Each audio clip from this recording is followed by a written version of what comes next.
My name is Dustin Kelly, but everybody calls me DJ. I'm prior Army, serving as both a Ford observer and a military police officer. I spent the last 14 and a half years as a police officer and detective in a large metropolitan police department. Two things that I've learned throughout my career. One, everybody has a story to tell. And two, the best stories are true. This is the DTD Podcast.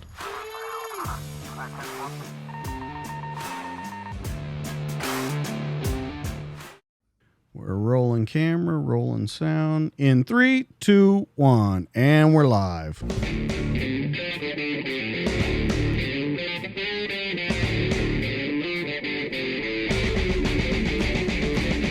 What's up, everybody? Welcome back to the DTD Podcast. This week in the studio, a man who spent over a decade in service to this country. He held assignments with 1st ID, 10th Mountain Division, and 7th Special Forces.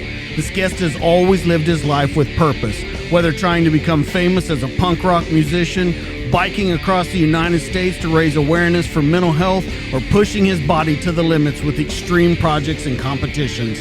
This amazing guest has fought and recovered from some of the most devastating injuries imaginable, from grand mal seizures, necrotizing fasciitis, and even being hit by a car during a half Ironman, only to wake up in an ambulance wondering where he was.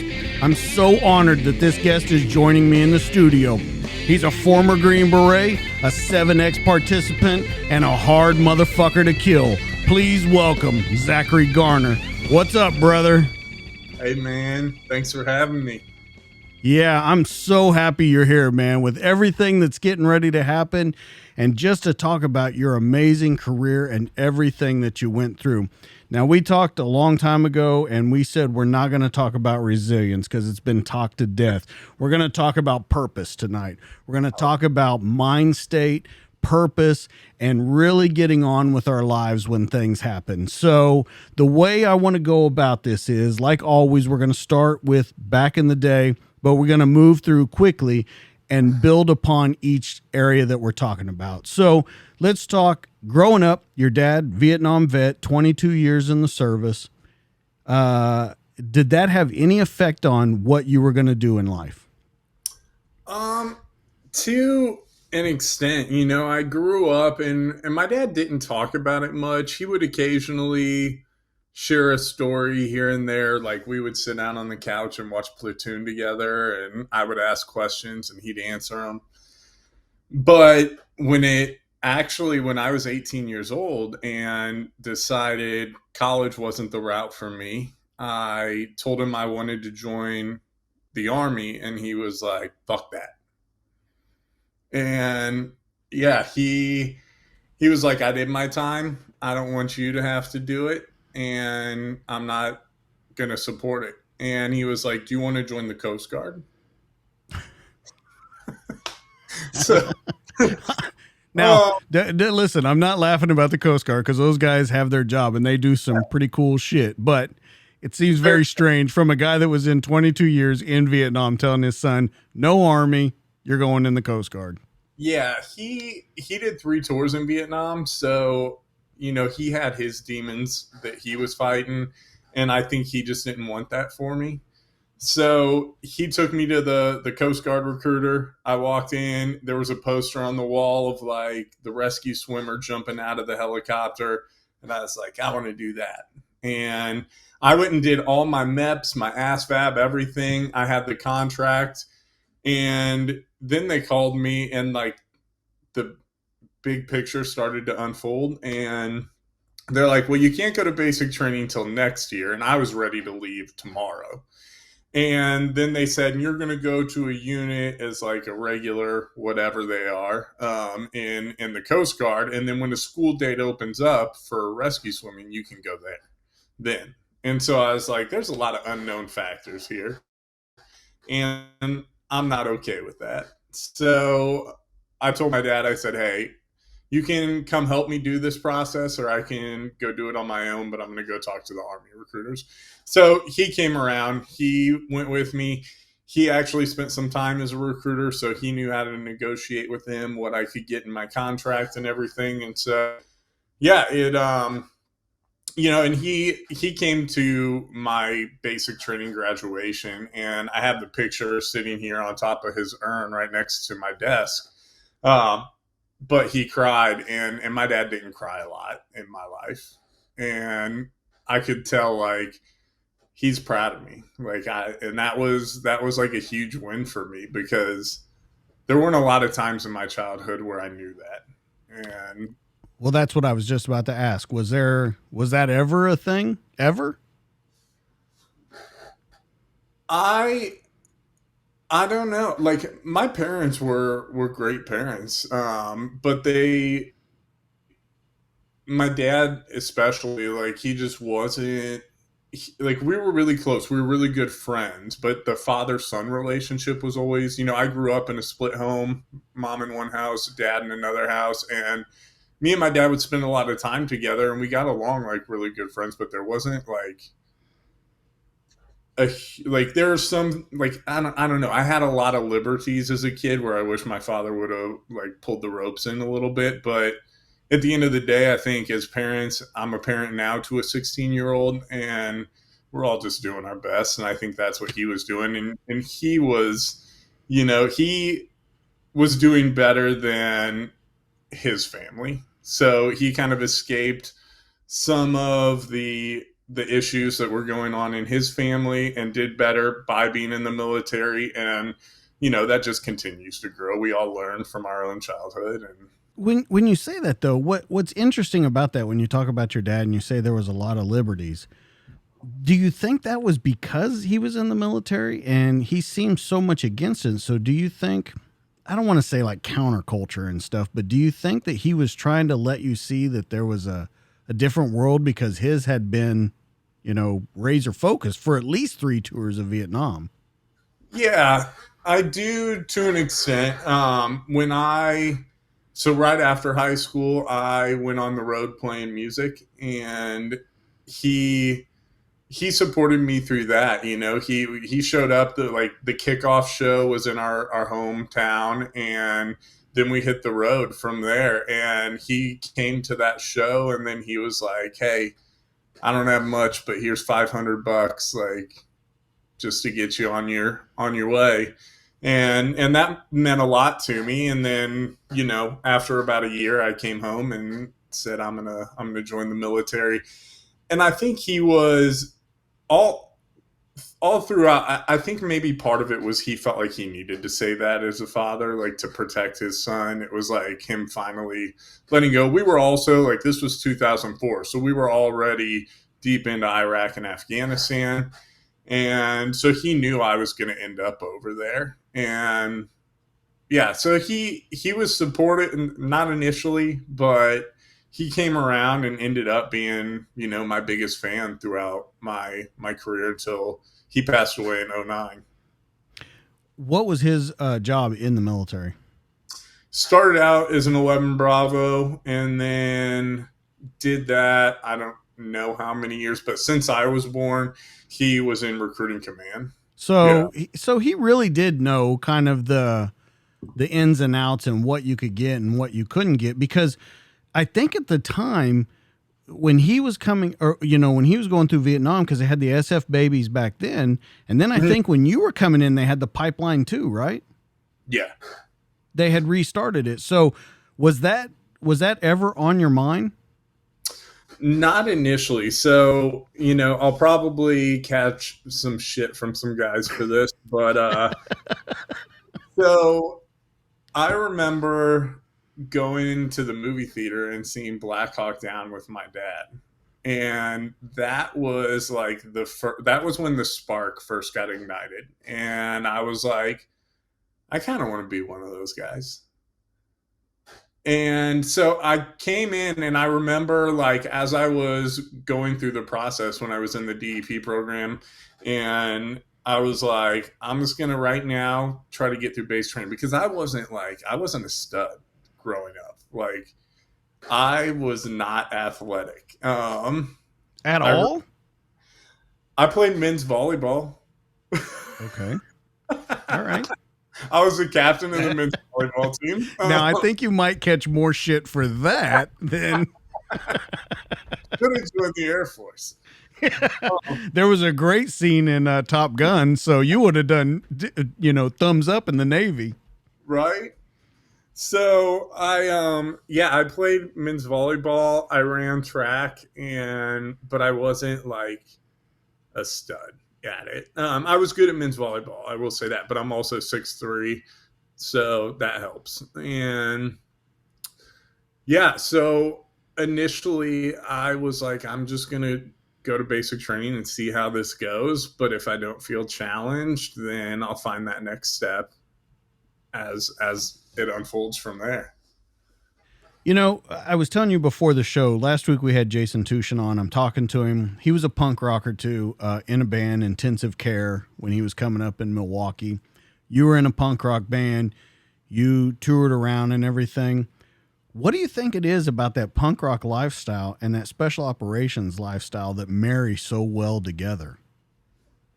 I think in all of us, and I say that like the special operator, that there's a little bit of like fuck the man mindset. Yeah.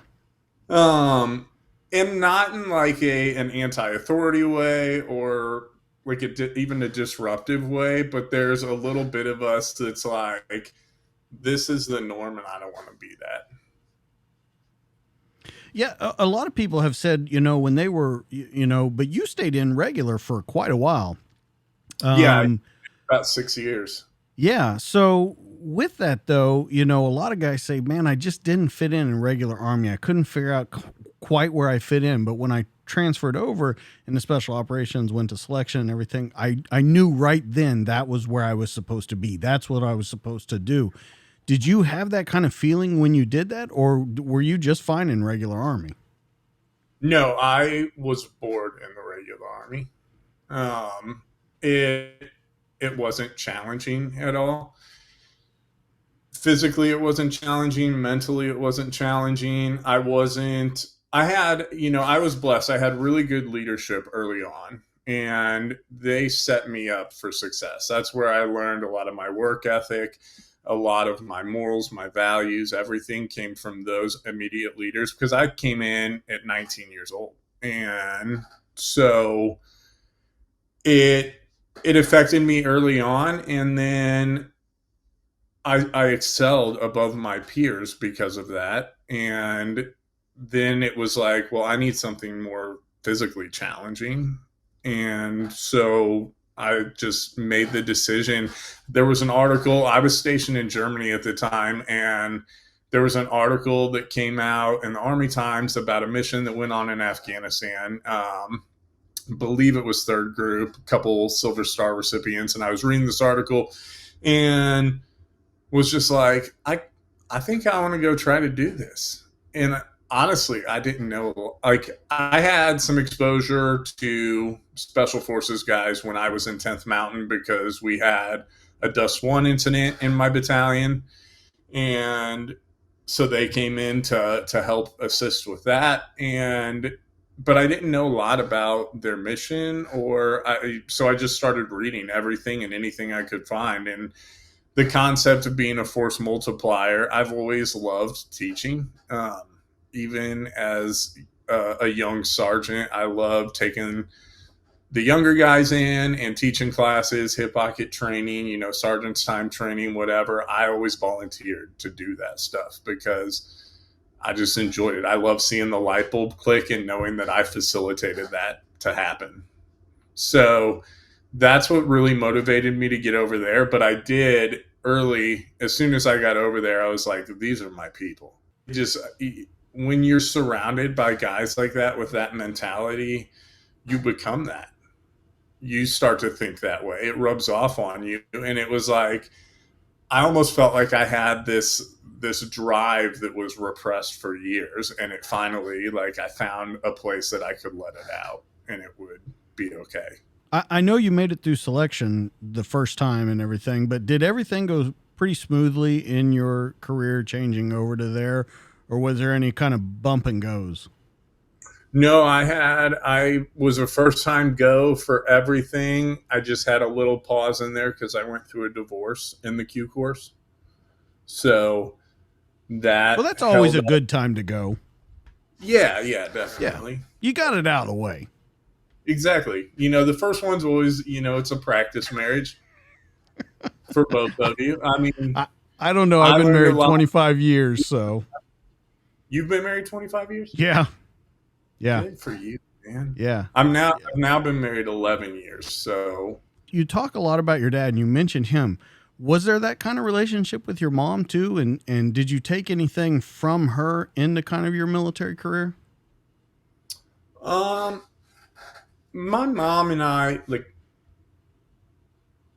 we were close, but just very different.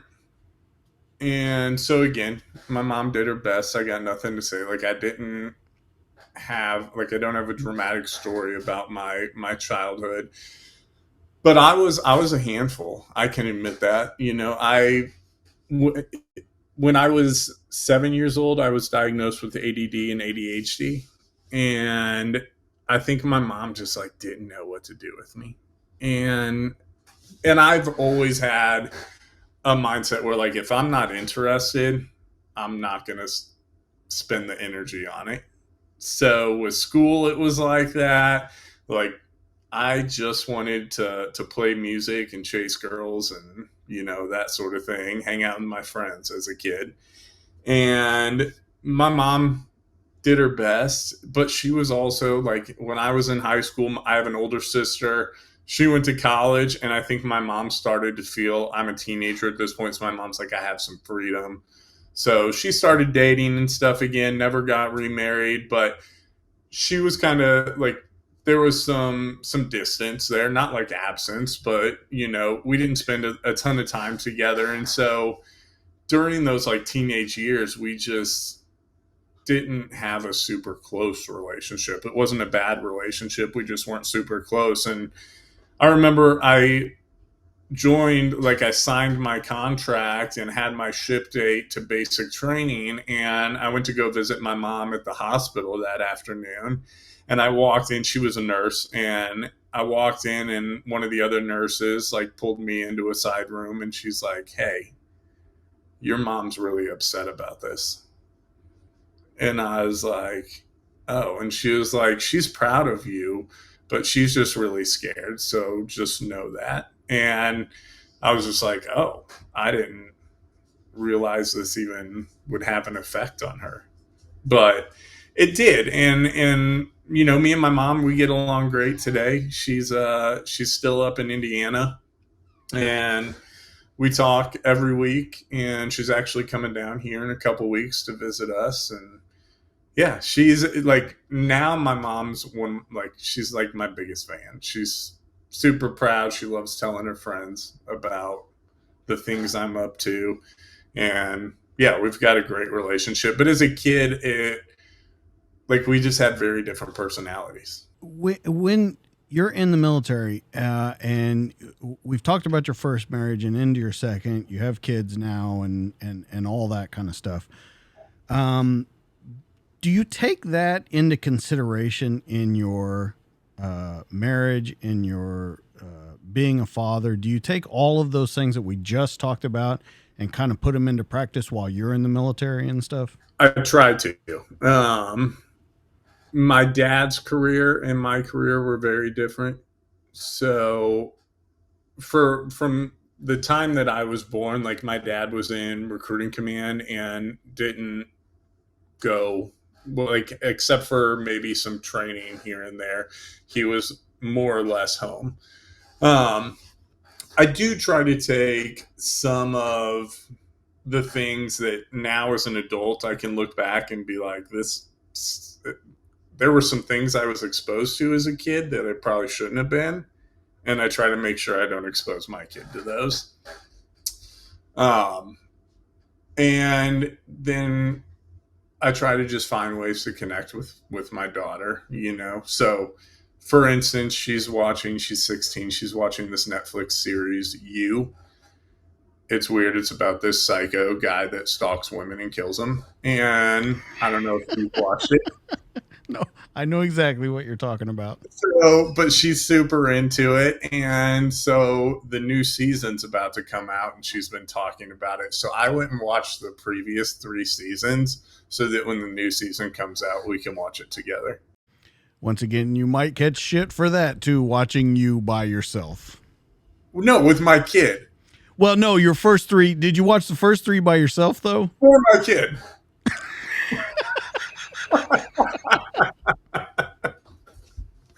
Hey. All right. Yeah, I know exactly what you mean. I have 3 daughters, 2 teenagers, one that's going to be a teenager pretty soon. And it's all those things. And it's always interesting to me, the relationship with your father. And I would even go so far as to say you guys' careers were different, but I really don't think they were. I mean, if you think about it, 3 combat tours in Vietnam, all the combat tours you did, you're not that far off from each other. A thing that I think about when you say that, did you guys ever talk about that kind of stuff? So once I deployed for the first time and I came back, he definitely started to open up a lot more and shared some more from his experience, because now it was something we could bond over because we both experienced this. And then, so he actually this actually brings me back to a question you asked a couple minutes ago. Was Special Forces on the table when I initially joined? And so at my basic training graduation, he came and he brought it up while we were, on our like little evening pass to go out into town. He was like, you put on weight, you look good, physically you're doing great, you should try out for Special Forces. And I was like, we'll see if we get there. Like right now, I just want to get to my first duty station. Initially I thought I was only going to do 4 years in the Army. So I was like, I don't know. And then it was actually when I went home. So I was stationed in Germany in 2009. He got diagnosed with cancer the day I left to PCS from Fort Drum to Germany, and was immediately diagnosed with terminal cancer. So he ended up living about 8 months from the day that they found it. And his hospice nurse called me and said, hey, if you can come home and you want to see him, now's the time that you need to do it. So I flew home and I got to spend a couple days with him before he passed. And ironically, the week before was when I had submitted my packet and been accepted to go to selection. And he didn't even know about this yet. And so I got to tell him in like the day before he passed away that, hey, I'm going to do this. And, he wasn't around to see it come to fruition, but I know he's looking down. I see him in things all the time, and I know he's proud. So I want to talk about going back to your daughter. Is that a life that you would want for her? Because, your dad said, no, not the Army and stuff like that. Looking how the military is, the state of the world today, and how it's rapidly evolving by the minute, is that something that you want for her? I would support her if she wanted to. It would be hard, I'm not going to lie. As someone that's been in the military, and my wife has also been in the military. And so she's got a whole nother perspective, the perspective of a female in the Army. And so I know she would probably have her own views on that. If it was something that she was passionate about and she wanted to do, I'd support her doing just about anything, as long as, morals aligned with it. Yeah, absolutely. Because my oldest, and the reason I ask that is because my oldest now is starting to look at colleges. She's got, one more year of school, and she's starting to look at service academies and stuff, and talking about, after she finishes, if she doesn't go to an academy, but after she finishes her college career, going into the military. So it's something that I think our generation now has to think a lot more about, because I even though our numbers are down, I think that's going to spike in the next few years, and it's going to go back on the uptrend, just like Mm-hmm. everything does in the military, being cyclical.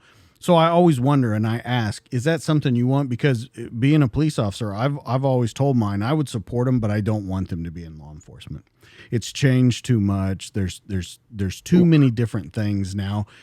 You can't do the jobs that we've done and not become jaded at the world. And that's the thing that I worry about the most, is becoming jaded to the world, or becoming, where there's not really those rose colored glasses anymore. You Yeah. kind of see it for what it is. So, I mean, and that's everything that goes into me asking you that. Is that something that you want, or would you prefer something else? I would prefer something else. And if you knew her, I don't think I have much to worry about. But, but my parents might have said that about me at 16 too. That's So, true. Yeah. who knows? Um, but I would prefer something else. Just I don't know how many guys, like my peer group now. I got out just shy of 11 years, and my peer group now is at that retirement age. They're hitting, 18, 19, 20 years. And the guys that I still keep in touch with, they're like, you left at the right time. So, yeah, I, yeah, I'd prefer that she find her own thing, but she's a lot smarter than I was. She's got options. And like, I think she'll find success somewhere outside of the military. I'm confident. Talking about your military career, I want to compare one more thing. I want to compare your regular Army to your special operations career. On deployments, you seem to have the problems once you went into special operations, and I'm talking about medical things that happened to you. Was any of that present in your regular Army career? I mean, did you see this on the horizon at all? Was there anything that you look back now and go, holy shit, that was kind of staring at me in the face? No, I had two deployments with the regular army, both to Iraq, and one was end of '04 into '05, and the other was '06 to '07. And then I Which was in. oh 06, oh 07 in Iraq was a crazy time. Yeah, yeah, definitely. So I was a forward observer in 10th Mountain Division at the time, and it was a busy deployment. It was a long one too. It was a 15-month deployment for our battalion. Mine actually got cut a little bit short because I got stabbed in the leg while I was home on R&R. Do we want So to talk about that? yeah, it's a pretty good story, I think. Okay. Well, what's funny is you said mine got cut short because I got stabbed in the leg while I was back at home. And I'm like, wait a minute. That was not what I was thinking for this story, Yeah. but let's hear it. So '06 '07, I was with 10th Mountain Division in 431 Infantry, and we had a really rough deployment, over 20 casualties, 20 over, it was like 27 KIA, I believe. Don't quote me on that. But the biggest thing was we had a Dust 1 incident. We had an ambush that took place at nighttime, 7 killed and 3 captured. And the one of the while we were still in country, we found the remains of one of the captured guys, but the other two were missing for over a year. Um, so it was a very busy deployment. So I didn't go on R&R until I was already like 12 months in country. And so I finally get to go home, and as soon as this is '07, like my priorities wasn't getting my cell phone turned on. This is still like regular punch pad cell phones. We didn't even have like smartphones. So it was like, whatever, I can borrow my sister's phone and call my friends if I need to. And so went to a cookout at my sister's house. They were going to a Kenny Chesney concert that evening. I don't even care about Kenny Chesney. I can't even name a Kenny Chesney song. But they had an extra ticket, and they're like, do you want to come? And I was like, yeah, why not? So me and my brother-in-law, we drink and barbecue all afternoon. Then we walked to the concert because they only lived like a mile and a half from the venue. So we walk there, and I'm drinking a Bloody Mary, and I'm like stumbling, and so I spilled the Bloody Mary all over the front of my shirt. Well, we get to the concert, and I wandered off from the group. I'm running into friends from high school. I just gotten back, literally just got off the plane from Iraq. So alcohol tolerance is low. They're buying me beers. I get way too drunk. And I finally borrowed some random person's cell phone and asked to call my sister. And I called my sister. She came and got me. She's like, "You're good. We're going to go to the bathroom. I'm going to get you a funnel cake. We're going to sober you up. It's going to be a great night." I go in the bathroom, but there's a huge line. The concert's sold out. So I did that thing that I don't know if anybody else does this, but I was like, I'll just pretend I didn't see the line. So I'm like walking and acting like I'm texting on a phone, but I didn't even have a cell phone in my hands. So some guy in line is like, "Hey, asshole, the line starts back here." And I just went in anyways, thinking, sorry. And I went in and I peed. This guy followed me into the bathroom, broke a beer bottle, reached underneath the stall that I was peeing in, and just proceeded to shove it into my leg repeatedly. Holy shit. For cutting him in line.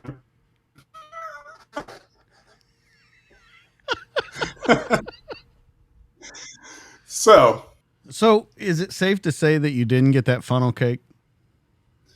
So a cop carried me out because I jumped on top of the toilet seat and reached over the stall and started punching this guy, pulled his shirt over his head like a hockey fight and just started punching him. And a cop came in. At this point, I had lost some blood and passed out. And so he carried me out of the bathroom. And this isn't my proudest moment. I'm just going to throw that out there now. But this cop must have been huge because he's carrying me like a baby. And my sister and my girlfriend, who became my first wife, are standing outside, and they're like, "What the hell just happened?" And the cop's like, "I have no clue." And they get me in an ambulance, and they take me in, and a plastic surgeon puts my leg back together. So, okay. There's so much to take in this story. He stabbed you in the back of the leg, because I guess you're standing towards the toilet, so he got you in the back of the leg, right? So the urinals were full, so I was in a stall, and he reached underneath the wall and just stuck it in my calf and then just like ripped it down. Wow. So, okay. So what happened? I mean, in the end, because I mean, the guy stabbed you, so there had to be something else that happened from it. So I had one of the guys that was at the concert with us, a friend that we all grew up with. My sister's only 2 years older, so we had a lot of the same high school friends. So our buddy Russell, he's a cop in Indianapolis, and his beat was working the concert that night. And so they came to the hospital to take a statement. They had the guy, and they're like, "What do you want to do?" And I was like, "Let him go." I was like, I don't want any alcohol-related incident on my military record. So I'm going to take blame for this. I shouldn't have cut that guy in line. Lesson learned. Let him go. Okay. And that was it. Have you ever cut in line ever since? No, bro. I learned that lesson. You know, I have a theory that was developed from this. And it's that every grown man should be punched in the face. Okay. Because until you get punched in the face, you think you can get away with anything. But eventually somebody shows you that you can't get away with it. And for me, it wasn't a punch in the face. It was a beer bottle in my calf. But I now know that I can't get away with anything, especially not cutting people in lines at country music concerts. So. Okay. So that deployment gets cut short. You come back, you are selected in, you go, and I hate to speed over this, but you know, I always say the selection stories and stuff, they've been talked to death, especially since you made it through, you know, first time goes on everything. But as you go back, this will be your third deployment back in, correct? And now you're going to Afghanistan. Correct. Okay. So you go over there. Anything stick out to you from that? Because you said you were bored. You really weren't challenged in the Army. Was it different going back Special Forces, third deployment into Afghanistan? Because also we're looking at two different kinds of warfare. Would you agree with that? Iraq and Afghanistan. So what's the difference in this one from the first two? It was So this was actually a really interesting deployment. This was 2012, and so to give you a little bit of the backstory on how I ended up on this deployment. So I signed into group, and this was when the 4th battalions in group were just getting stood up. And so pretty much every new guy was getting sent to 4th battalion. But there's this whole laundry list of stuff that you have to do as a battalion before you can be blessed off to deploy. So nobody wants to go to 4th battalion because you have to go through all that whole checklist to show that you're capable, and it's a lot of work. It's hard. And so, but I happened to be signing into group, and while I was in the S1 office, brand new, I was an E6 when I graduated the Q course. So brand new, I'd been a staff sergeant for like 2.5, 3 years maybe. So, but I was a brand new Green Beret signing into group, and they happened to get a phone call while I'm in the office that the staff sergeant with an 18 Echo MOS was needed in Afghanistan to take over PSD for the Siege of Sotif Command. So Special Operations Task Force Afghanistan. Colonel Fletcher, Sergeant Major Edwards. I was their PTSD, or sorry, PSD, not PT. I probably did cause them PTSD, but I was. That worked out perfect. It sure did. I think that's what they call a Freudian slip. Now General Fletcher, and he's probably going to be like, "Yeah, that's about right."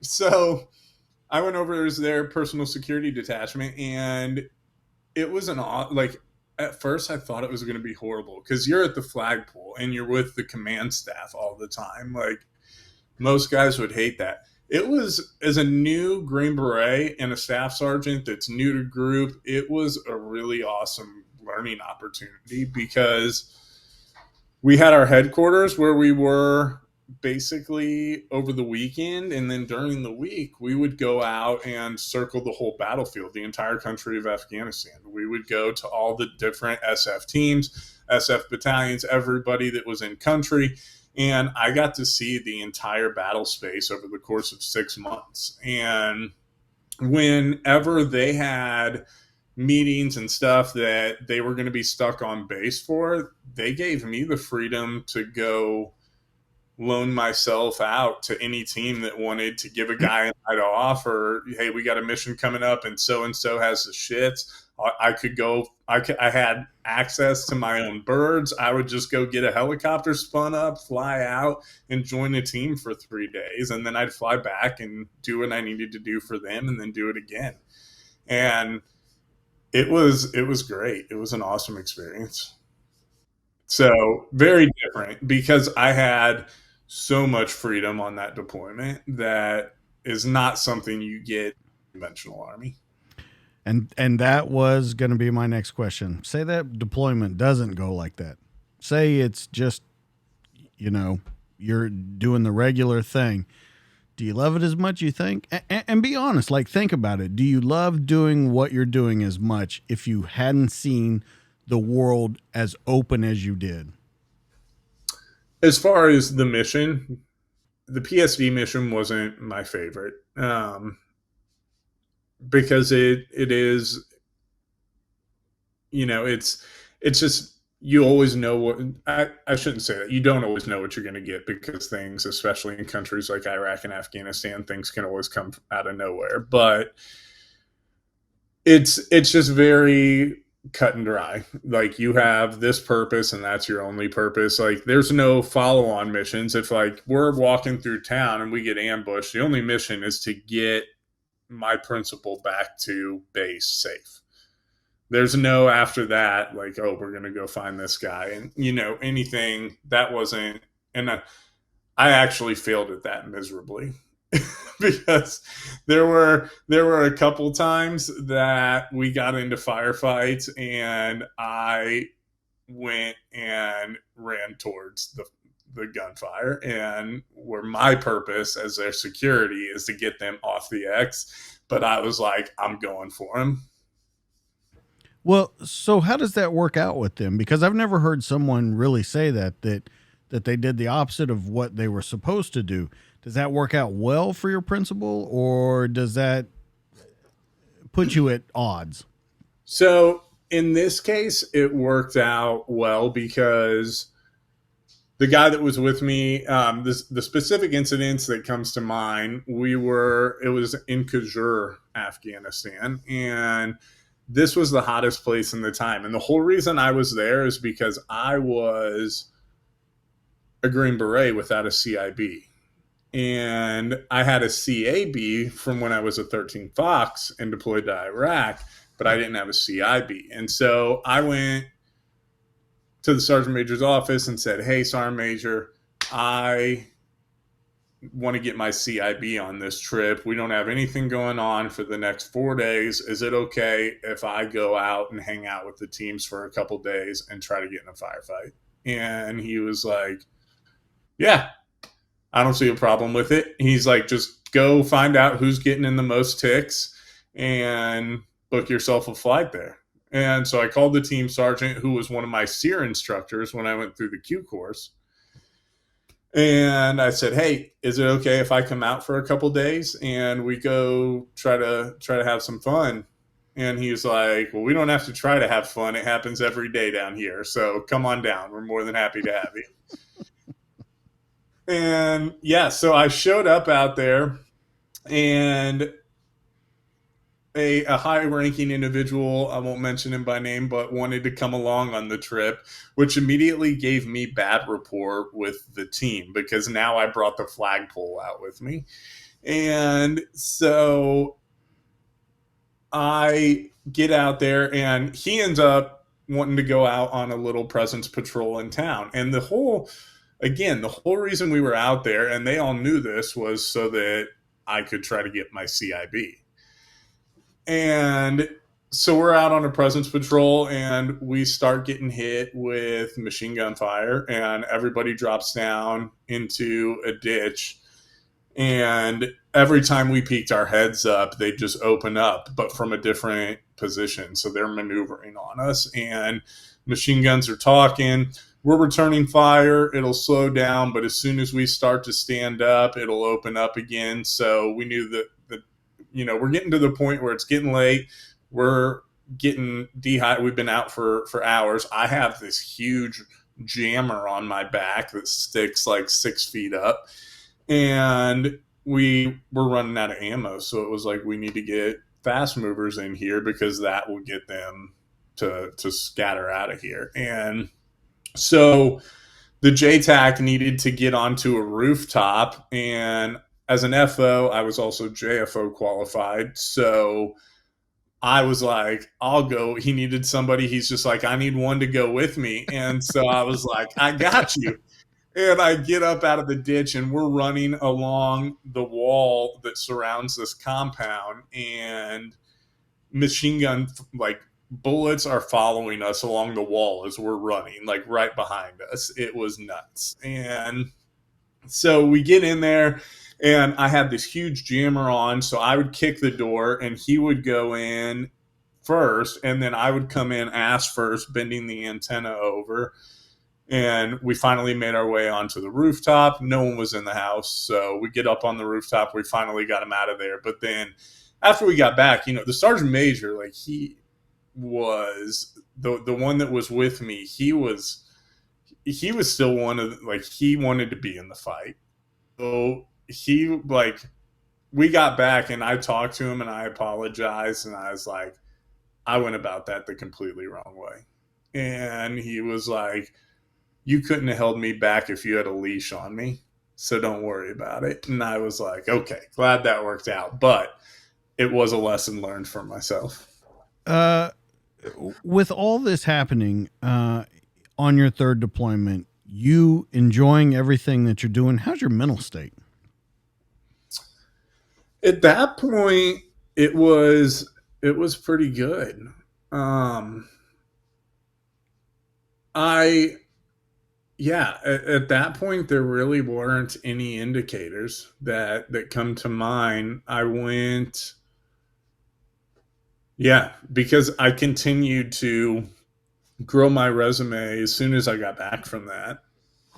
And some opportunities opened themselves up to me that just progressed my career even further. And so at that point, like, I think honestly, like, it fed me.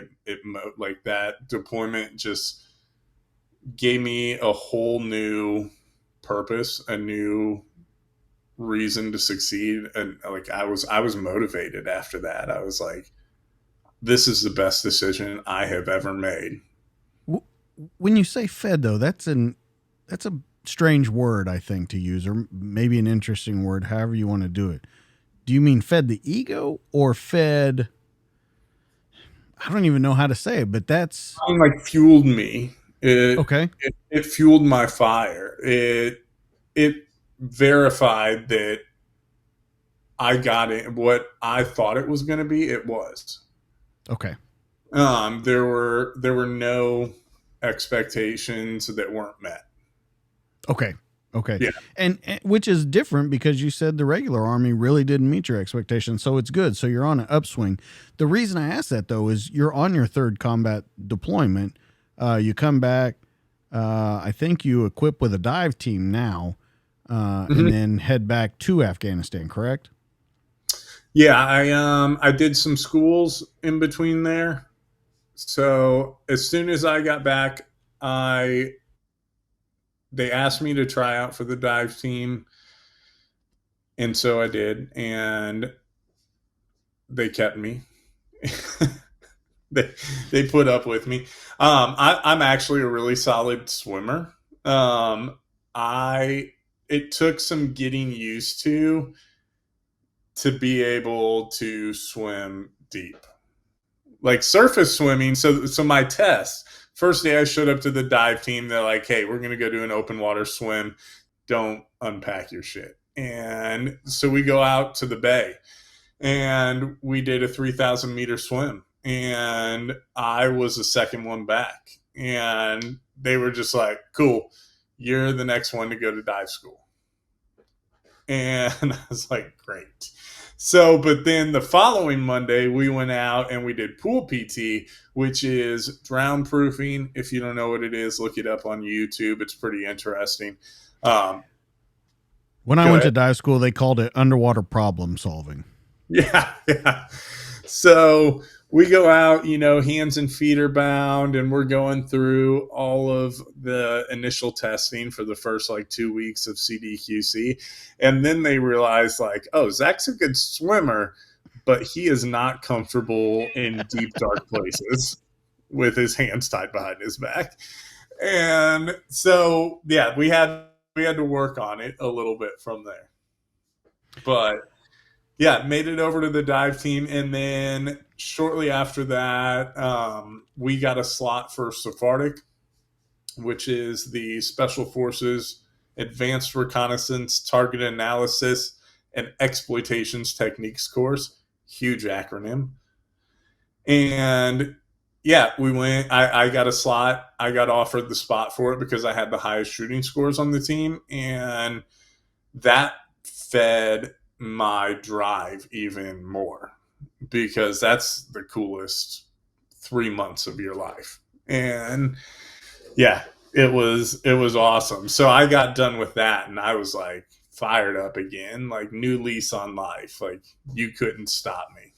When you get through all this, you go on your fourth deployment. How far in on this deployment are you before you receive the injury? 5 months. Of how long? 5 months on a 6-month deployment. So we had a month left. Okay. Yep. So I just want to quickly go over the story because it's going to lend to later on in your story. But you climb up on an RG-33. Well, first you went and took a dump. People were watching. Too hard. Like, You I don't know. don't think that was it, but yeah, I'll go with you on that. I'll follow you down that rabbit hole. So you come back, you get on an RG-33. Now that's a pretty tall vehicle. You're getting your stuff for that night. And then that's it, right? That, like, it goes black, world goes black, and that's it. Yeah, I remember saying to myself in my head, I made the guard roster for all the uplift guys that were out with us that night, because we're just sleeping out in the middle of the desert. And I made the guard roster. Everybody knew where they needed to be, and I was like, okay, I'm going to climb up, get in my rucksack, change my socks and t-shirt, and then I'm ready to sleep. And that was it. Like, I remember having that thought. I don't know. I don't remember climbing on the truck. I was just found next to the truck having a seizure. So you don't know if you even fell off the truck. So no, we don't know. Nobody saw it, and I had retrograded amnesia, or I think so.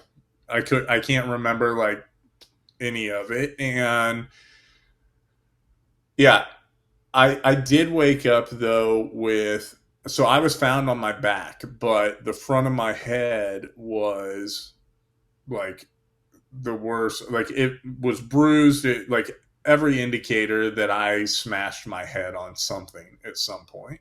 But I don't know if that was while I was climbing up on the truck or how high up I was on the truck. But yeah, we don't know. We later found out that I did have a TBI and I had a grand mal seizure. So here's the first question out of all this.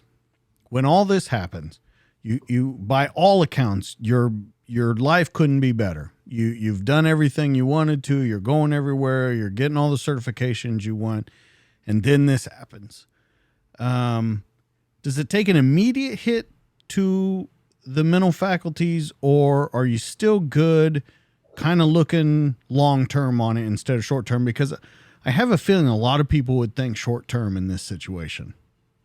So I got medevaced from where we were back to Kandahar. And as soon as I landed in Kandahar, the docs came, our special forces specific docs came and kicked all the regular Army docs out of the room.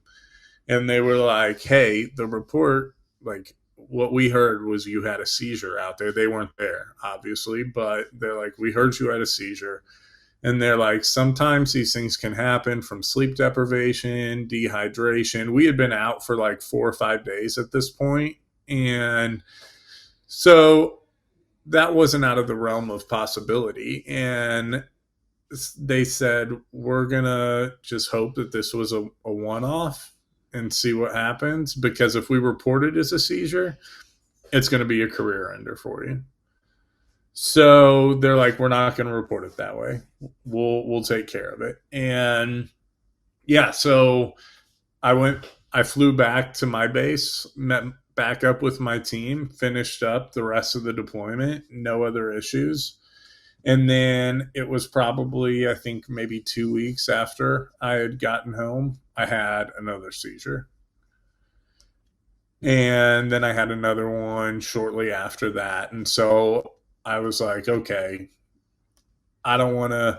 At this point, I was working towards my career towards the direct action route, and they don't want you running and gunning in a house if you're going to have seizures. And I don't want to put guys at risk if I don't know what's going to happen.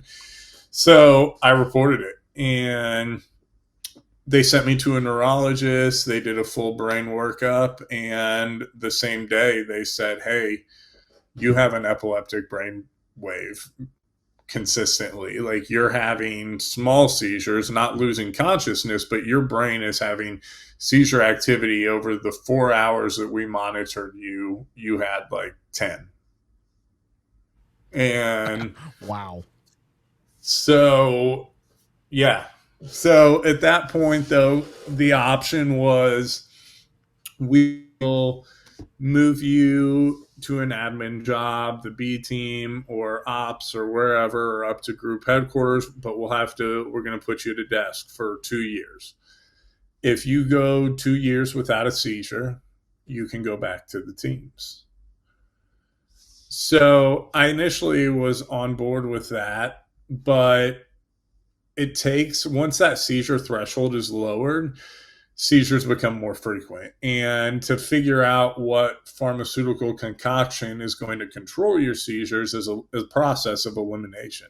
So the first meds that they didn't stop it. The second meds didn't. The third meds kind of did. Then they added another one to it. And so after 6 months, every time I would have a seizure, that 2 year timeline restarts. And so after like 6 months, I was like, I need some sort of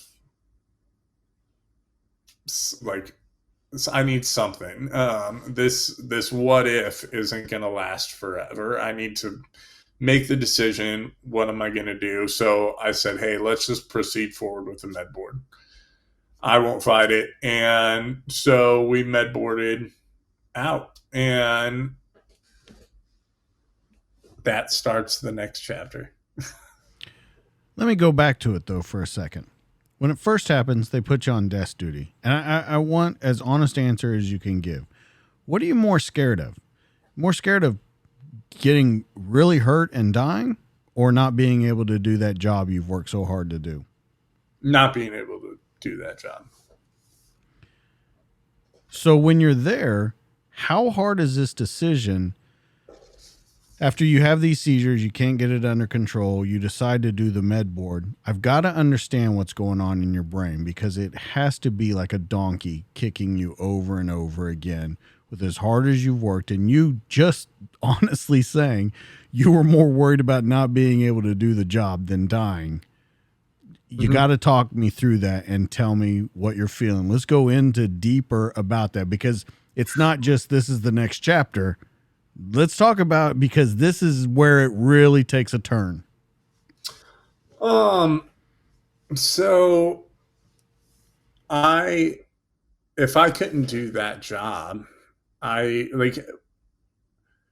there is a stigma behind like the people that sit in a desk job, the guys, and I hope it's gotten better, but at this time, 2013, 2014, like if you had a guy that was sitting in an S shop office or on the B team for years, it was like, what's wrong with this guy? Is he incompetent? Is he unfit? Why isn't he going back to a team? I didn't want to have that reputation.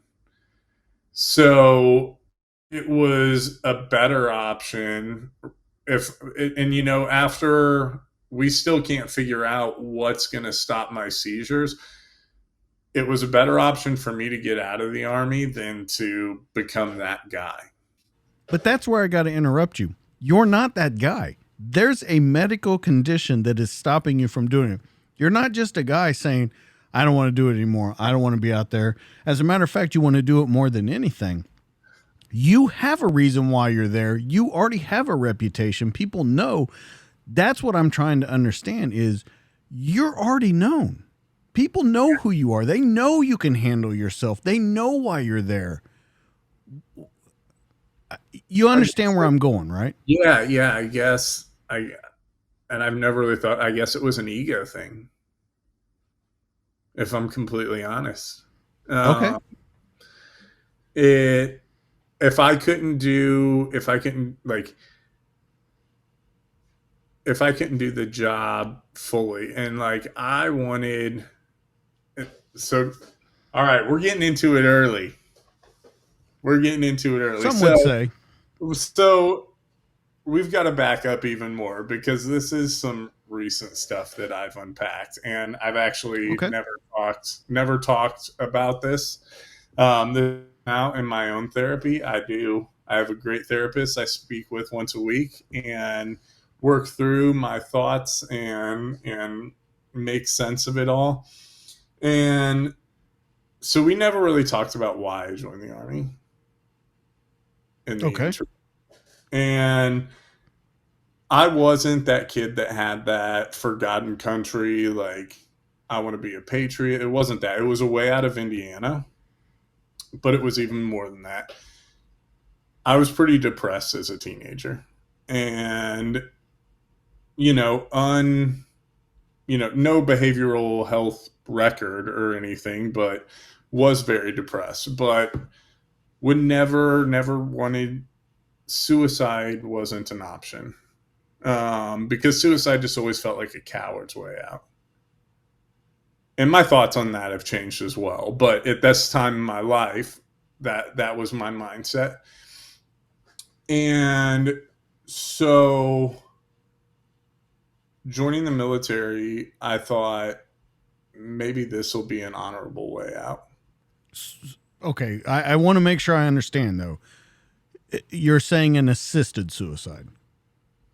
In a sense, yeah. Like I wasn't gonna go purposely try Of to course do not, but you're anything, saying if it were to happen. if it were to happen, like I wasn't scared of it. And maybe that's why I was successful, is because death hasn't ever been really a fear.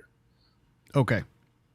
So yeah, so if I couldn't do a job where that was still that adrenaline, that chance, then what's the point in doing it? Was kind of where my head was at that time. Like I don't want to. And this is also this goes to show that I was pretty immature at this point in my life. Still, I was 29 years old, and so I didn't. The mission, the big mission, like the mission as a whole, my team's mission was important to me, but I didn't see the big picture still of I can still contribute to this cause from an outside perspective. I didn't see it that way. It was like it's either going to be all or nothing.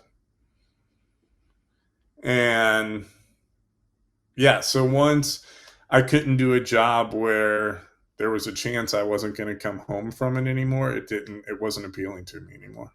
And this is all recently since you've been with this therapist. You've unpacked this and figured this out. Yeah, I'd say in the last 6 months. So why do you think it took? Because when you look at that at a base level, that's a very simple answer. When you look at it, that's a very simple answer. You know why you did it now. Mm-hmm. Why do you think it took so long to figure that out? Maybe I just didn't want to admit it. Okay. You know, but so a lot of this too, and as we unfold the rest of this story, in the last 2 years, I spent a lot of time in bed. And I had a lot of time to reflect. I couldn't distract myself with working out, with going to the range, with training, with anything. I was stuck in a bed for 10 months. And you're in that position, like you got to just figure out, like you have to start unpacking the shit that's been building up for years and years and years. And as I started to unpack one thing, another suitcase shows up, and I start to unpack that and another one. And I realized how far back things went. And they had just been compounding and compounding for years. And then it finally, and I found distractions for all of them. And then it finally came to a T when I couldn't distract myself anymore. And it was like, you gotta figure this out now. And that's when I really realized that, like, oh, this has actually been like an ongoing thing. The military was even a distraction from it. I've heard people say they unpack the box. You know, I've never heard someone, and that's a great thing how you described this, that a suitcase arrived and then another one and then another one came behind it. I've never heard anyone describe it that way. My question to that is when those suitcases arrive, is it one thing that you're looking at, or is it just a shit show of everything in that suitcase, and then another one shows up and it's just all over the place? Or when these suitcases arrive, are they specific things that you're looking at, specific incidents, specific actions, things like that, and then you move on to the next one and learn from it? Or is it just everything just compounded time after time after time? So for me, it's initially like I'll be good for weeks, and it'll not. And when I say good, like it'll be one thing, and then another thing will show up, and I can tackle them one after the other. But then every once in a while, there's that day where it just feels like the sky's falling and everything's coming at you at once, and it just feels so overwhelming that you just don't know even where to begin. And so a little bit of it's kind of a hybrid. And at that, when I was in the hospital, and every day felt overwhelming because there wasn't anything I could even do about anything, except try to live another day. That was all I could really do at that time in my life. And yeah, so I think now it's gotten to where it's one thing. I tackle one problem, I focus on one problem. Once I'm done with that, or it's at least controllable, then I have that much energy to put towards the next case. And this is, do you see looking into the future, and I don't even know if you can answer this question, do you see looking in the future that this ever ending? I hope so. I Over the course of the last 2 years, I have put a lot of effort into allowing myself to grow and to learn from the mistakes I've made in the past. And I wouldn't change a single one of them, but I acknowledge them and I learn from them. And so I hope that as I continue to learn, that eventually, it's not going to go away completely. We're always going to have stressors in our life, Absolutely. but I hope that I eventually get to the point where I'm just dealing with the surprise stressors and not the implications of actions I've made in the past. So let me ask you, with all this, are you comfortable in your own skin? Yes, now. How long? How long has it been since you've been comfortable in your own skin? Um, Not too long, 4 or 5 months. Really? Yeah. Let's talk about what you're doing when you get out, what your purpose is, and then how's it with your family? Getting out, and how is it with not just your family, but your close circle? How are you with them after you get out, and then what are you doing? Because this is going to lead into the injuries. So initially, I got out, didn't have the best plan. I had a job lined up, but I didn't really think it through. And I'm going to go ahead and throw this out there. So, also, another thing I might get some shit for. My first job after leaving the teams was with Lululemon. Okay. Yeah, athleisure. So I got a guy in my office that wears nothing but Lululemon. it's comfortable as hell, man. That's what I hear. My wife's worked for him for 11 years. So most of my wardrobe consists of Lululemon. All right. But I realized pretty quickly that I was not the best fit for that culture. Oh, okay. What do you mean by that? So they have a lot more liberal views than Okay. myself and the culture that I was accustomed to for my entire adulthood. up till that point. And so that being the first experience I had outside of the military, it was like shock. And so I left on good terms. I just said, hey, I don't think this is a good fit for me. And I moved on. And I had already been planning. So I did it for 6 months. And I realized probably 3 months in that, like, this isn't a forever thing for me. All right. So you leave Lululemon.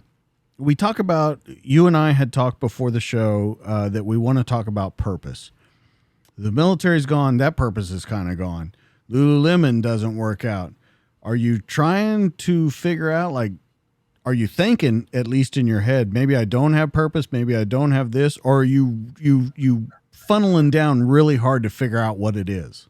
So this is one area that Lululemon actually served me really well. Was part of their culture, if you will, is they enforced that you have goals, you write them down, you meet with your superiors, and you talk about those goals outside of Lululemon. And so cycling had always been a really good outlet for me when I was angry, when I was, anxious, depressed, frustrated, whatever. I would get on the bike and I would pedal it out. And I always loved biking more than running because you get to see more, you cover more ground in the same amount of time.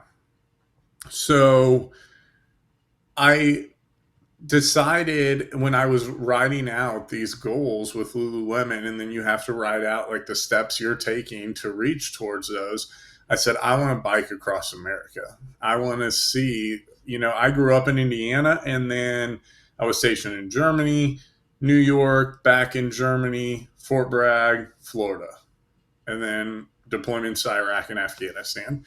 So I wanted to see the U.S. I wanted to see this country that I've been working for the last 10 and a half years. And I'd never seen the Rocky Mountains. So I decided I want to ride a bicycle across the country at some point. So I came up with this plan and I pitched it to Task Force Dagger, which is how I know Jeff Dardia, one of your prior guests. And I said, hey, I'd like to do this. You guys are facilitating non-pharmaceutical treatments for TBIs. And I had already kind of developed a passion for the non-pharmaceutical therapies, if you will, by the seizure meds that I was prescribed. One in particular was called Keppra. And it worked. It stopped my seizures, but it has all these psychotic side effects, known psychotic side effects. And in conjunction with PTSD, with anxiety, with TBIs, which exacerbated the symptoms of both of those, and now with this medication, it just pushed me over the edge. And it wasn't necessarily in a suicidal or depressive way at that point, but angry at everyone and like quick to snap. I mean, if you cut me off in traffic, I'm following you to your house and trying to fight you. Like, that's how bad it was, to the point. And I recognized it, though. I was aware that this isn't like me. I'm usually in more control than this. And I went to the doctors and I said, hey, I think these pills are causing this. I've done my research. This is a known side effect. I'm definitely seeing it. And they said, well, your seizures are stopped, so we're not going to take you off of it. And so the answer was, here's a bunch of benzodiazepines, here's a bunch of SSRIs, and they just turned me into a zombie. And then I said, hey, now I'm just sleeping all day, and when I am awake, I don't remember it the next day. I don't want to live this way. I would rather have seizures than live this way. And then they're like, well, here are some amphetamines.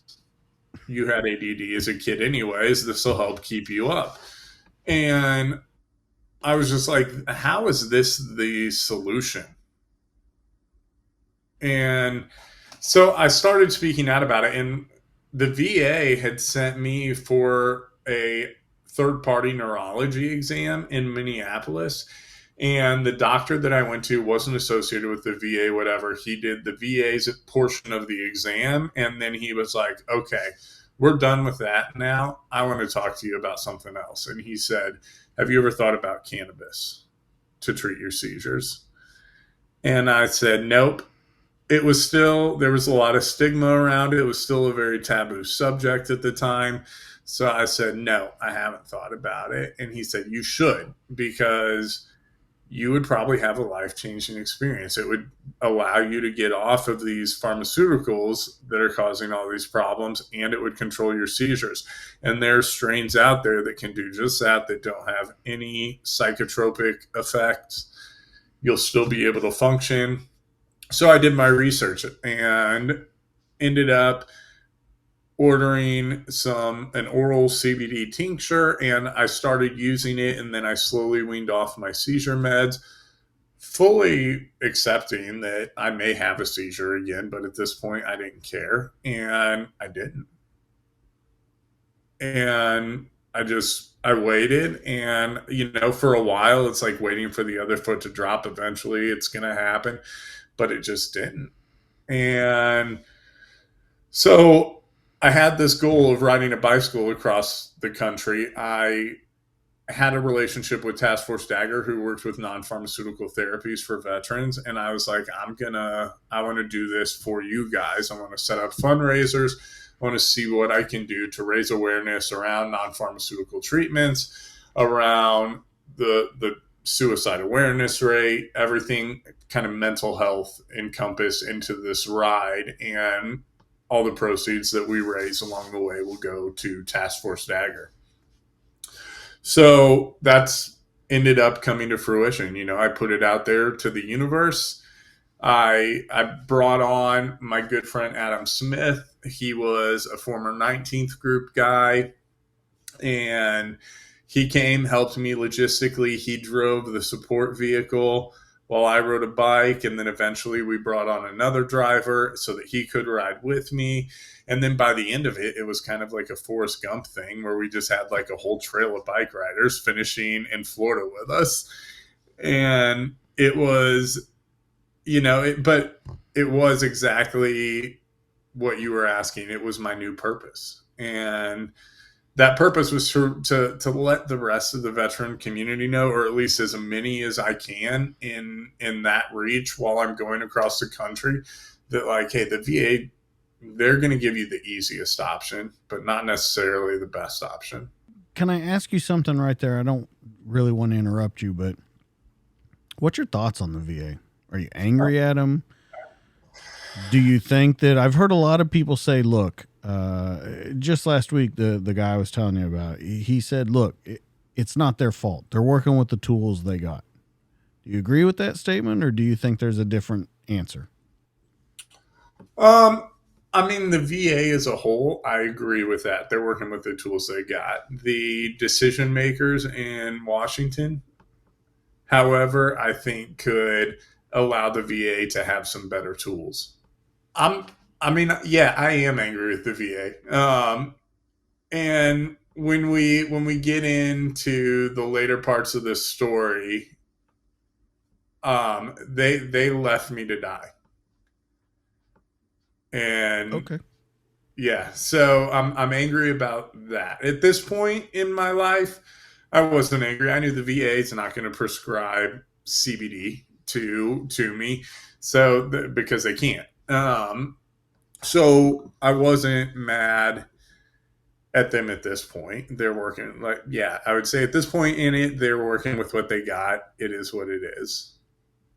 Did you try any other therapies? And I'm talking like the cryogenic therapy, SGB therapy, anything like that. Did you try any other therapies before you went down the non-pharmaceutical route?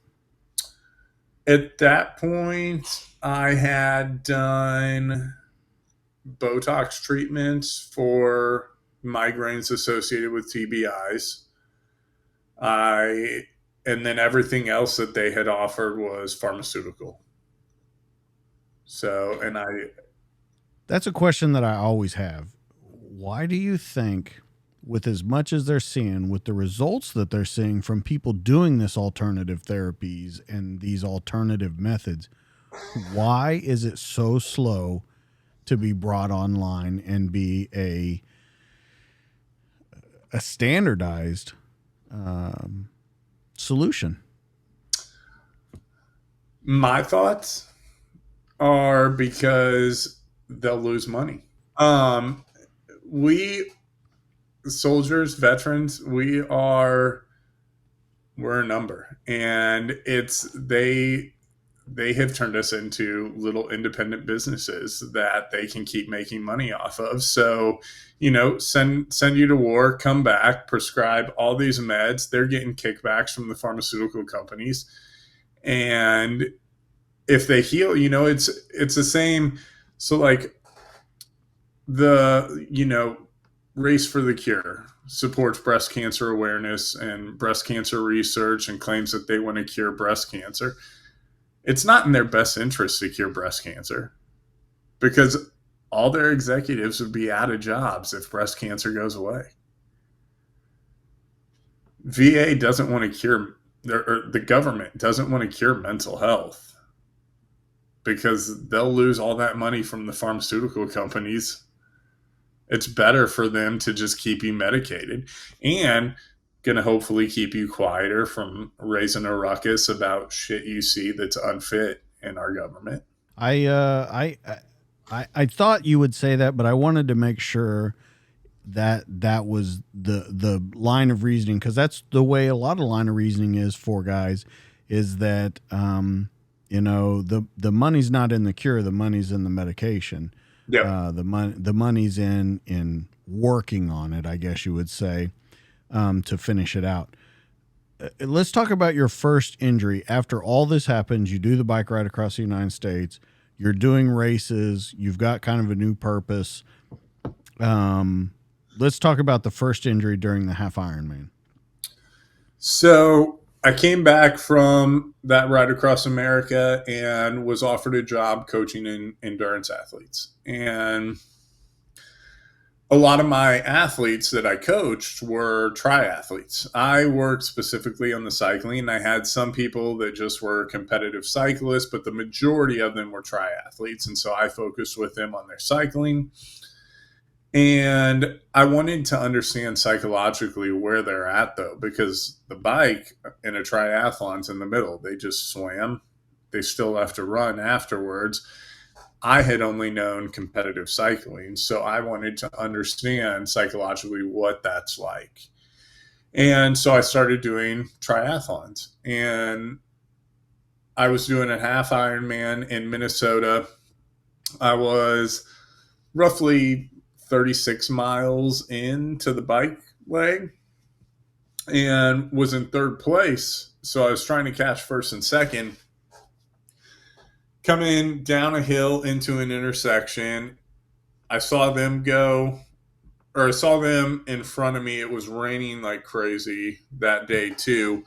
So we were briefed that the intersections would be controlled by cops. They'd be clearly marked, whatever. As I'm approaching this intersection, I'm not seeing any markings. So I assume I'm just going through and that there's a cop controlling it. Well, as I got closer, I realized the cop was in the parking lot of the gas station on the corner, fucking with the lights on top of his vehicle instead of controlling traffic in the intersection. I don't know if he didn't expect people to be coming through that early or what, but there was nobody controlling it. And as I approached, the light turned and it was wet out, but I was going 25 miles plus an hour. And if I had hit my brakes, I would have slid into that intersection and probably gone under a car. So in this split second time frame, I analyzed it, determined the best chance I'm going to have is to try to just get through it. And if I do hit a car, it's going to be on the side. That's better than going under it, and hope for the best. And I had enough time mentally, in all reality, it was probably 2 seconds, but I had enough time as I saw a car coming on the cross traffic that I was made the determination to rotate in my seat so that if I do go over the handlebars, I'll hit with my shoulder and not face plant into the windshield. So, and I applied pressure to my brakes, trying to slow myself as much as possible while maintaining control of the bike. But yeah, I hit right over the driver's side front wheel, right into the side. I went over the handlebars, and I remember bouncing off the windshield and thinking that wasn't that bad. And I was like, if my bike's okay, I can still finish this. And then I saw the sky and the ground for like the sixth time because I was just flipping through the air. And I was like, this is going to suck when I hit the ground. And I told myself, just go limp. Just go limp. Don't try to brace yourself. Just go limp. And I hit face like right here. But I scorpioned, so my back bent backwards. And it was lights out once I hit the ground, though. And it cracked my helmet, fractured my eye socket, and broke my L5. And then I developed compartment syndrome in my hip from the impact of where the windshield hit my side. So whole leg fills up with fluid, but it didn't actually break the skin, so it doesn't have anywhere to go. And it was draining so fast or it was getting inflamed so fast that they had to manually open it up in order to relieve the pressure and save my leg. So entire thigh and across my top of my butt cheek and lower back was just opened wide up. It was like a 24-inch incision, and they left it that way for about 2 weeks, and it had a wound vac in, just sucking all the fluid out, kept me heavily medicated, and, treated this was another TBI now. So treated that, and yeah, then it was just rehab from there. So here's the injury right here. So let's talk about what happened, what all this is, because it looks nasty. So yeah, that's my butt cheek. Okay. Yeah. So that was the skin. So it didn't like cut the skin, the impact on the car. It was just soft tissue trauma, and just basically my entire ass cheek popped, and it just fluid. And initially when I showed up at the emergency room, the concern was my back and the brain injury.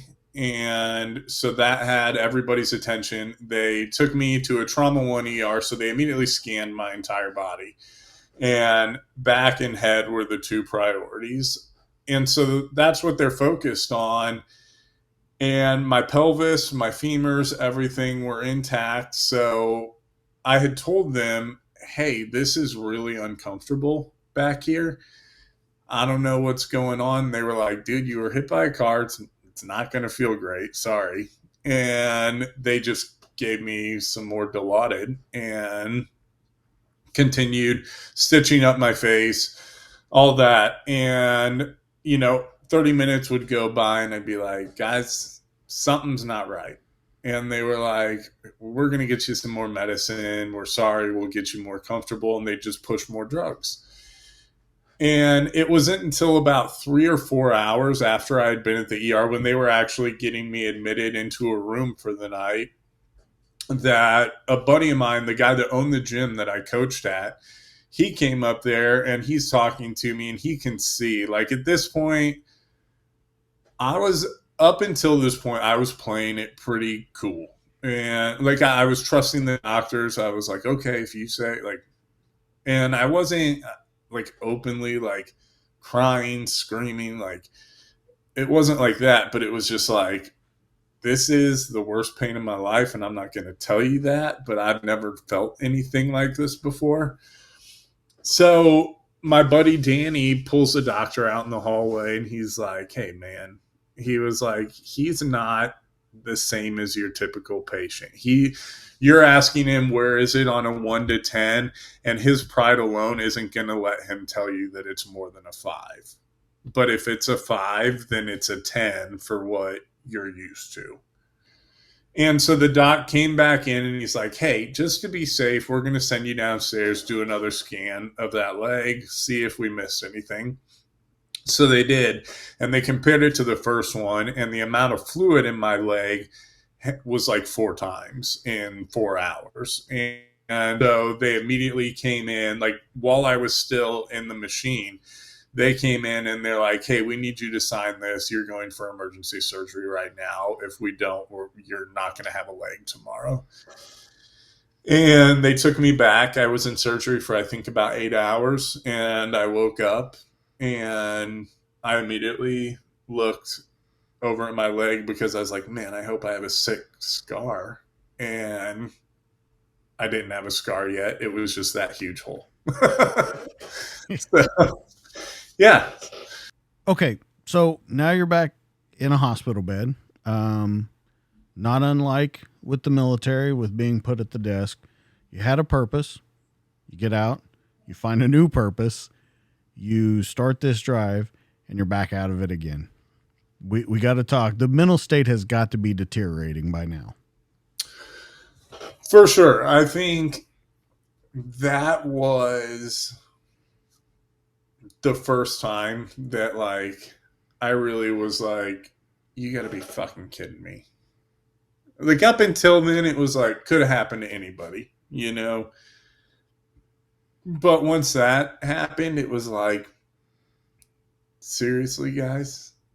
And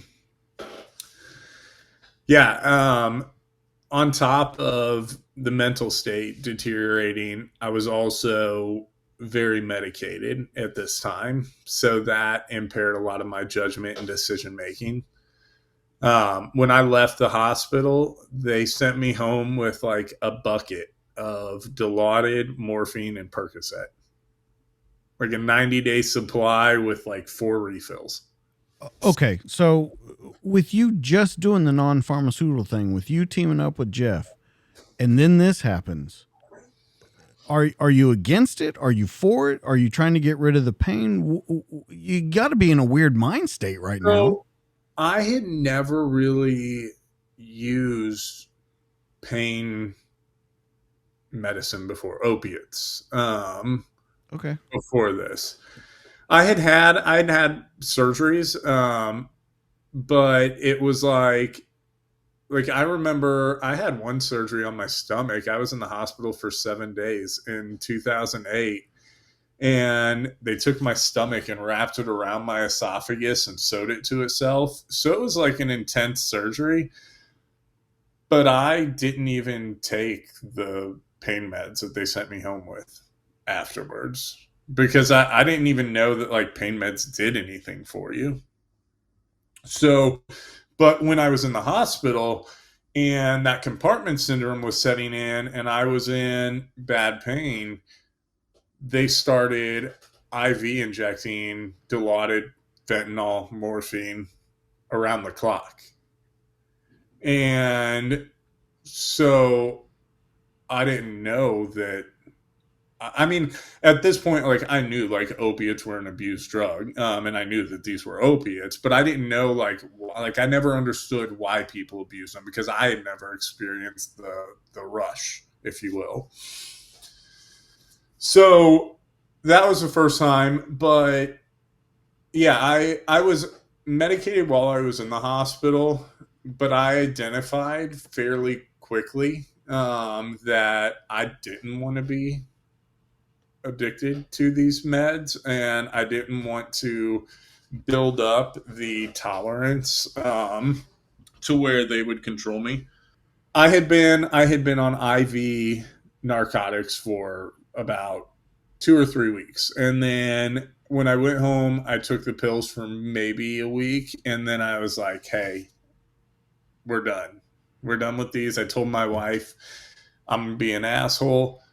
I'm probably gonna like throw up and poop a lot, but let's just get through this because I don't want to go down this road later in life. So I was very conscious and aware of it at that point, and I got off of it and didn't turn back. So at that, they were there during the time that I needed it, but then it was easy to recognize like, okay, I don't need these anymore. It's time to let it go. So with all this and you recovering from this, what's your purpose now? So I was stuck for a little bit, and I went, I, I started falling back into just what was comfortable, what was easy, and, I had to do a couple months of physical, like I was in a wheelchair for 2 months, then I was upgraded to a walker for 2 months, and then I was able to start getting around on my own. And so I was doing that rehab process, and I wanted just something to do. So I was working at a bicycle shop as a mechanic, just wrenching on bikes and hanging out in Florida. I had moved back to Florida from Minneapolis during this time. So hanging out, being a beach bum, rehabbing, going to physical therapy. This was the first time in my life I actually first started talking to a therapist too, because during that rehab time, I didn't have that physical outlet. I didn't have fitness to distract me. And I had to start asking myself some questions. And part of that process was I asked myself, when was the last time I was really happy? When was the last time I was fulfilled? When was the last time I felt gratitude? And what I kept coming back to was when I was on the teams with the boys and deploying. And, it was funny listening to Jeff Dardia's podcast with you, and he talks about how, like, the comfort in deployment, like, deployments become more comfortable than your time at home.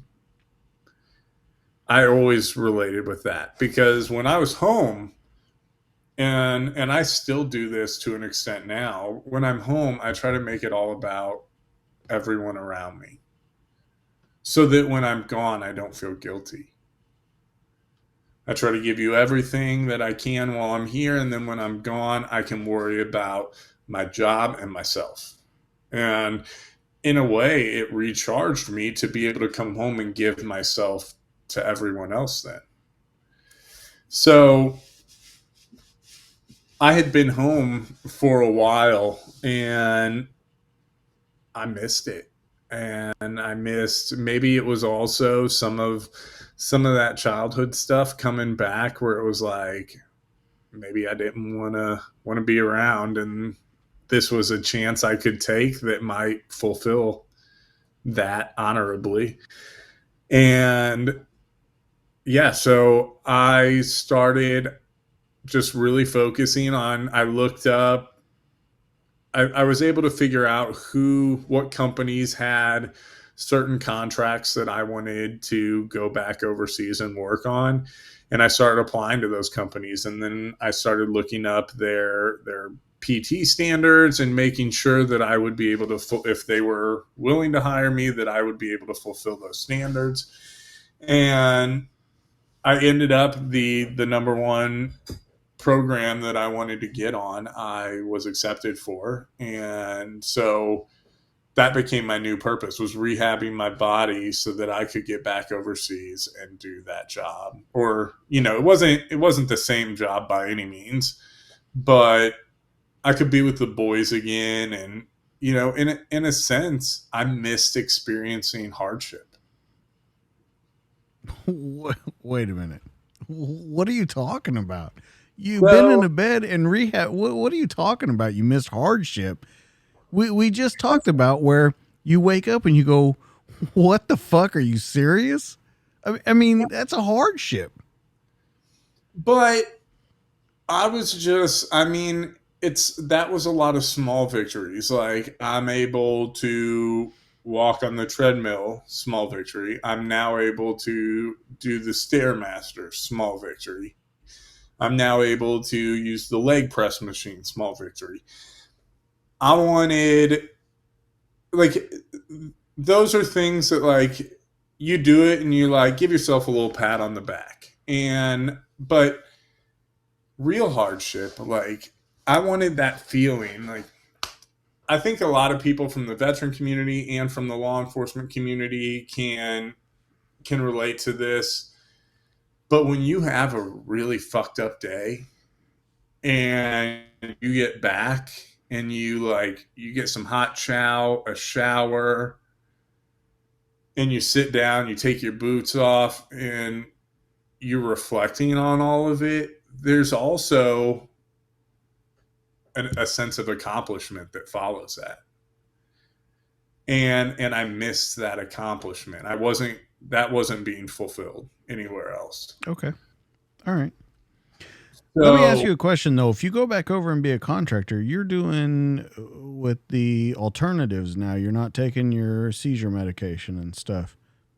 Are you still good to go by? So at this point, I hadn't had. So 2015 was the last seizure I had. Even after I got hit by the car in 2016, I didn't have any more seizures. And so 2018 was when I started contracting. So at this point, I had been 3 years seizure free. Okay.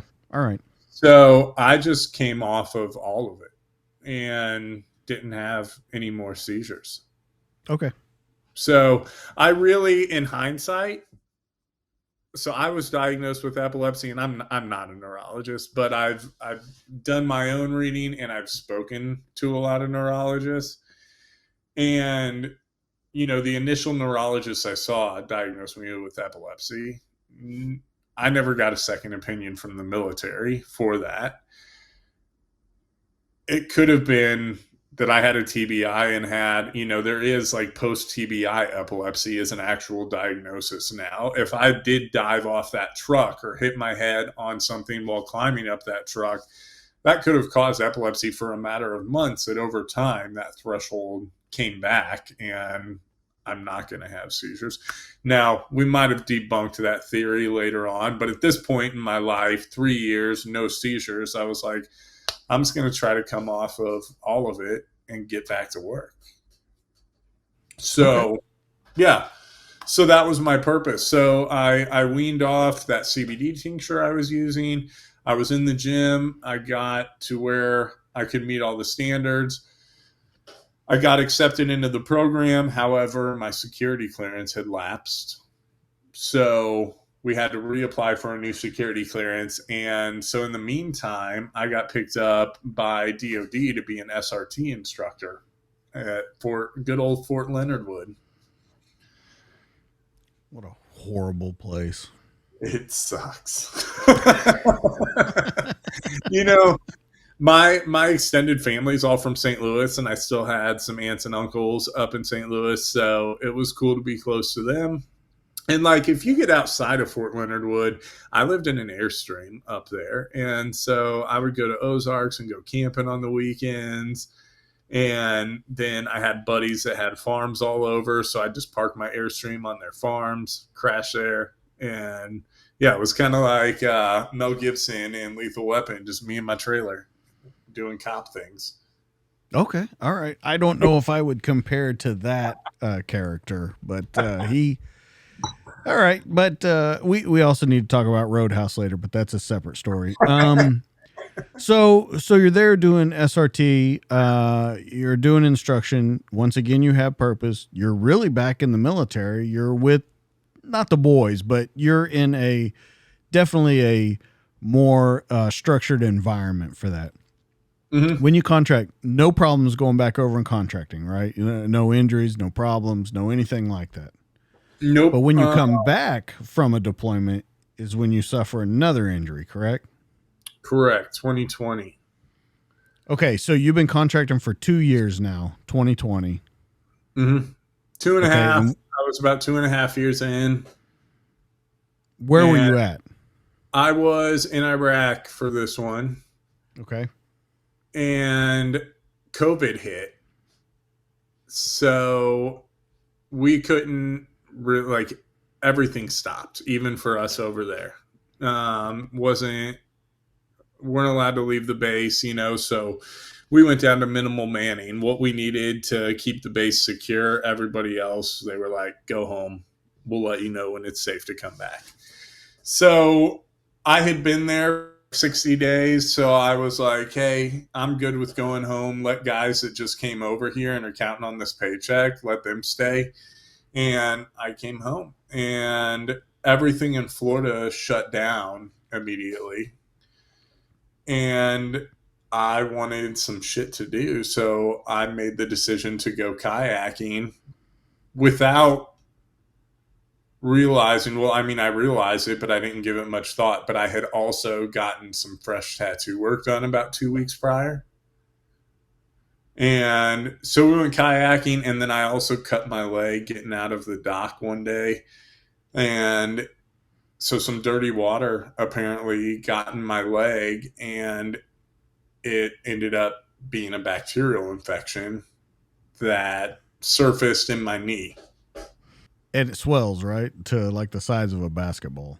So initially, I went to bed. So Saturday, I was out all day long riding motorcycles with my friends, hanging out, and got home, went to bed, no issues. Crossover into Sunday morning, like 3 a.m. I wake up and I'm like, man, my knee is real stiff. It wasn't, over the top, but it was just like oddly uncomfortable. And so I got up to go in the other room and turn the lights on and look at it. And it was kind of red and it was warm to the touch, which I wasn't an 18 Delta, but I know that those aren't usually good signs. So I took I some would think with Tylenol. as much time you have spent in a hospital, you're good to go on saying what's right and what's wrong. So yeah, it was red, a little bit swollen, and warm to the touch, and it just felt real stiff and like real tight. So I took some Tylenol, walked around, tried to loosen it up, got back in bed, was able to fall back asleep. Woke up at like 7 o'clock in the morning, and now it looks like a kneecap's growing on top of my kneecap. So I thought maybe I got bit by a spider. I would find brown recluses and black widows in the house all the time. I was like, maybe that something bit me while I was sleeping. So I went to the urgent care and they looked at it. At the time, I was also just coming back from deployment where COVID was already going on for like the last month that I was over there. So I was spending like a month just basically the only thing we could do was like work out and eat chow. So that's what I was doing. So I was like 240 pounds, a good 240. But the doctor looked at me and he was like, you look like you work out a lot. And I said, yeah. And he said, I think you just have an overuse injury. I'm going to give you a steroid injection, give it 2 days, and you should be good to go. And I was like, all right, easy enough. So he does. And I go home and I was good for like 2 days. And then Tuesday, I woke up and it was real bad. And now I like couldn't even bend my leg. So I called the orthopedic doctor that they gave me his business card and said if it continued to be a problem to follow up with him. I called him and I said, hey, I think I need to come see you today. I was in the urgent care this weekend, blah, blah, blah. He's like, okay, I don't have any availability. I was like, I really don't think this can wait. And he said, can you email me some pictures of what's going on? So I emailed him some pictures and he said, you're absolutely right. Come in right now. So I headed over into Destin, Florida. See this doc, pulled down my pants. He takes one look at my leg and he says, drive back to the hospital. I'm going to call him, tell him to admit you as soon as you get there. Plan to be there for probably 2 weeks. We're catching this early, so some IV antibiotics should clear it up, but you're going to need to stay there for probably 2 weeks just to be monitored. So I was like, this is inconvenient, but I can deal with this. And So I go to the hospital.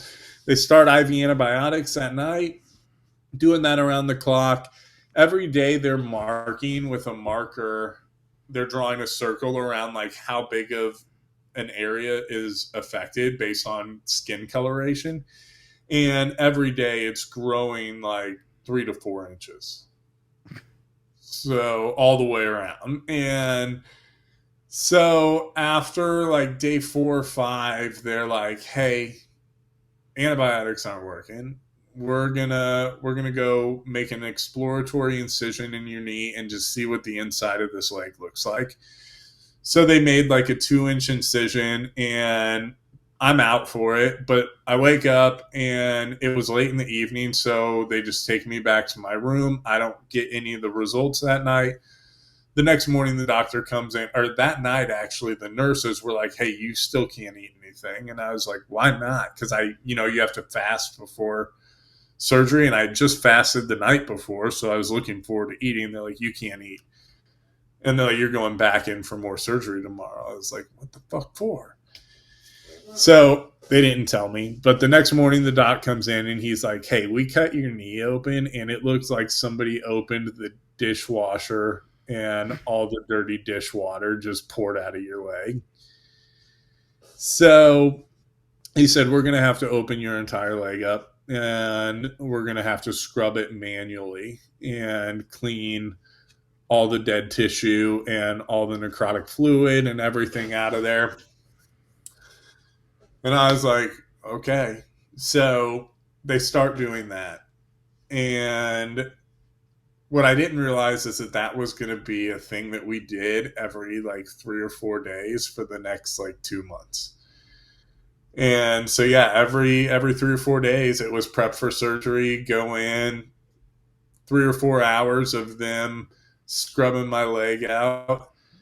And then they eventually, because it was pretty intense. Like the doctor would have his entire forearm between the muscle and the skin in my leg, just scrubbing out dead stuff. And so I would wake up in a lot of pain. They started giving me ketamine to ease me into that pain. And that was, so you talked about non-traditional therapies. Ketamine therapy is now a thing that we're using. Yep. I didn't have a therapist there, but I definitely needed one because that opened up some floodgates for me. Oh, shit. Yeah. So who are you talking to then? My wife. Okay. Is this a conscious stream or are you just talking to her? Do you know what you're saying, or are you in a, I don't want to say a daze, but definitely, I guess a daze. So I was in a daze. They would, as soon as the anesthesia would wear off and I would start to come to, they would hit me with ketamine and it would put me in a disassociative state for like 30 minutes. And then you kind of ease into the realization, which is the pain in my leg. So I'm by myself for that like 30 minutes as I'm like, in dreamland with the ketamine. And then when they'd get me back up to my room, I would be alert and conscious and could hold a coherent conversation, but my wife was there. But I would have these dreams while I was on ketamine. It wasn't even like a dream. It was just like a third party perspective of my own life.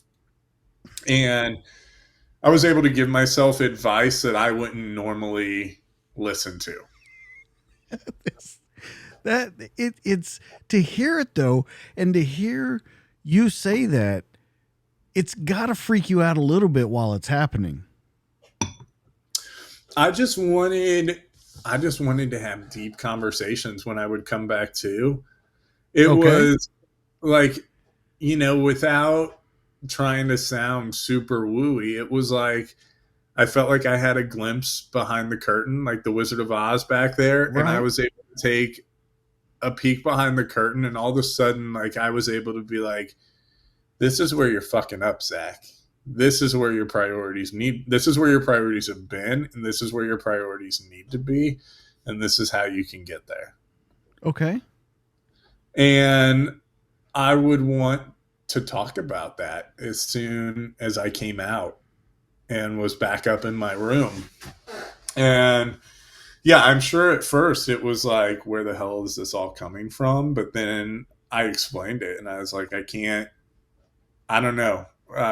But I'm sorry that my priorities have been fucked up and it's time to fix that. And, that's also combined with, I had doctors coming at certain points throughout this whole thing saying, hey, things have taken a turn. We don't know how much longer you're going to be around. So make your peace with God. Seriously? Yeah. Yeah. Okay. So, All right. I gotta interrupt though, because I gotta ask a couple things. When I giggle about, or whatever word you want to say, when you say you were talking to yourself in a third person, and giving yourself advice, and then you hear what these doctors are saying to you, and I'm sure the people that you're talking to, your wife, doesn't know quite where this is coming from. When all that comes out, it sounds very strange to me as an outsider. I'm sure it sounded strange to them. Um, do you still believe the things you were saying, or do you think it was part of that? Do you really believe that your priorities were out, or do you think that you were realizing something that maybe wasn't there? no, I absolutely think my priorities were out of whack. Okay. Yeah. Because, that when somebody has that conversation with you, that like, hey, you might be here right now, but in 4 hours you might not be here. Okay. It makes you think about a lot of stuff. And the main thought that went through my head was, if I die today, what's my funeral going to look like? Who's going to be there?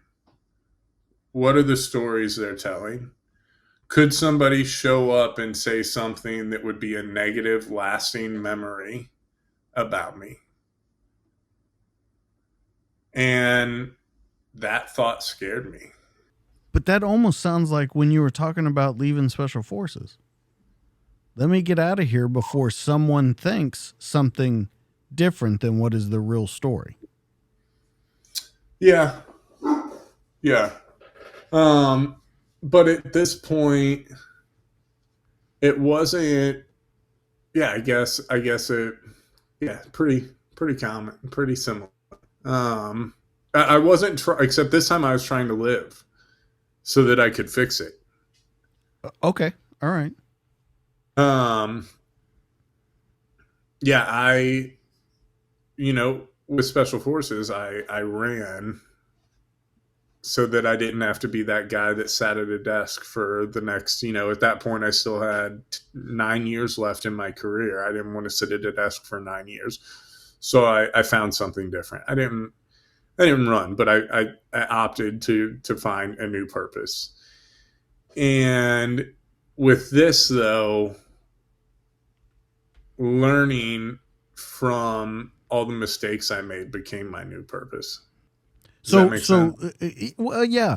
Can we narrow down though? What is the purpose? Are you trying to right all the wrongs? Are you trying to make sure that your legacy is intact? I'm trying to understand exactly what, because when you say, I thought about someone could show up to my funeral and maybe say something bad that would stay around forever. Are you securing your legacy? Are you righting the wrongs? Are you getting redemption for yourself? What is it that you're looking for with this purpose? So securing my legacy is definitely part of it. I wanted to make sure that Scout, my daughter, had at this point, like she only knew. So Scout is actually my stepdaughter. I met Lindsay, my wife, when Scout was 3, and it's been the three of us ever. And so, but I was in the Q course when I met Lindsay. So Scout's whole life, I've been like home 6 months, gone 6 months, home 6 months, gone 6 months, right across America, back to contracting, home 2 months, gone 2 months, home 3 months, gone two. So she only knows me coming and going. I wanted to fix that. That was part of it. I wanted to create a more solid relationship with her, something that, you know, 20, if I pass away, 10 years later, she has kids. She has stories to tell them about me and the relationship that we had. I wanted to create that. I didn't feel like I had created that yet. So that was part of it. And then stuff within my own marriage. To be completely honest with you, when I started contracting and prior to contracting, when I was an instructor, we were on rocky ground and we were living geographically separated. I started contracting going back overseas. We were working things, that schedule seemed to facilitate us better. Prior to that, I was rehabbing and was home all the time. And we had never lived that way. It was always home for a couple months, gone for a couple months. That was all we ever knew. And then all of a sudden I was home for like 2 years. And she was like, we were both like, what do we do here? How do we negotiate this? Then I moved out of state. Things got rockier. And, I'm honest with myself, and I don't want to pretend to be something I'm not. I had started a relationship with someone else, and I realized that if I pass away, that could be what is left. Is that could all come to the surface on the last day that I'm memorialized. And I was like, that's not who I want to be. And so I remember the night Lindsay came to the hospital, and I said, hey, we need to talk. And I said, because I don't want you to find this out anywhere other than right here. And I laid it out there. And yeah. But it was the beginning of the most valuable lessons I've learned through all of it, through the last 37 years. That was the beginning of the most valuable growth I have had.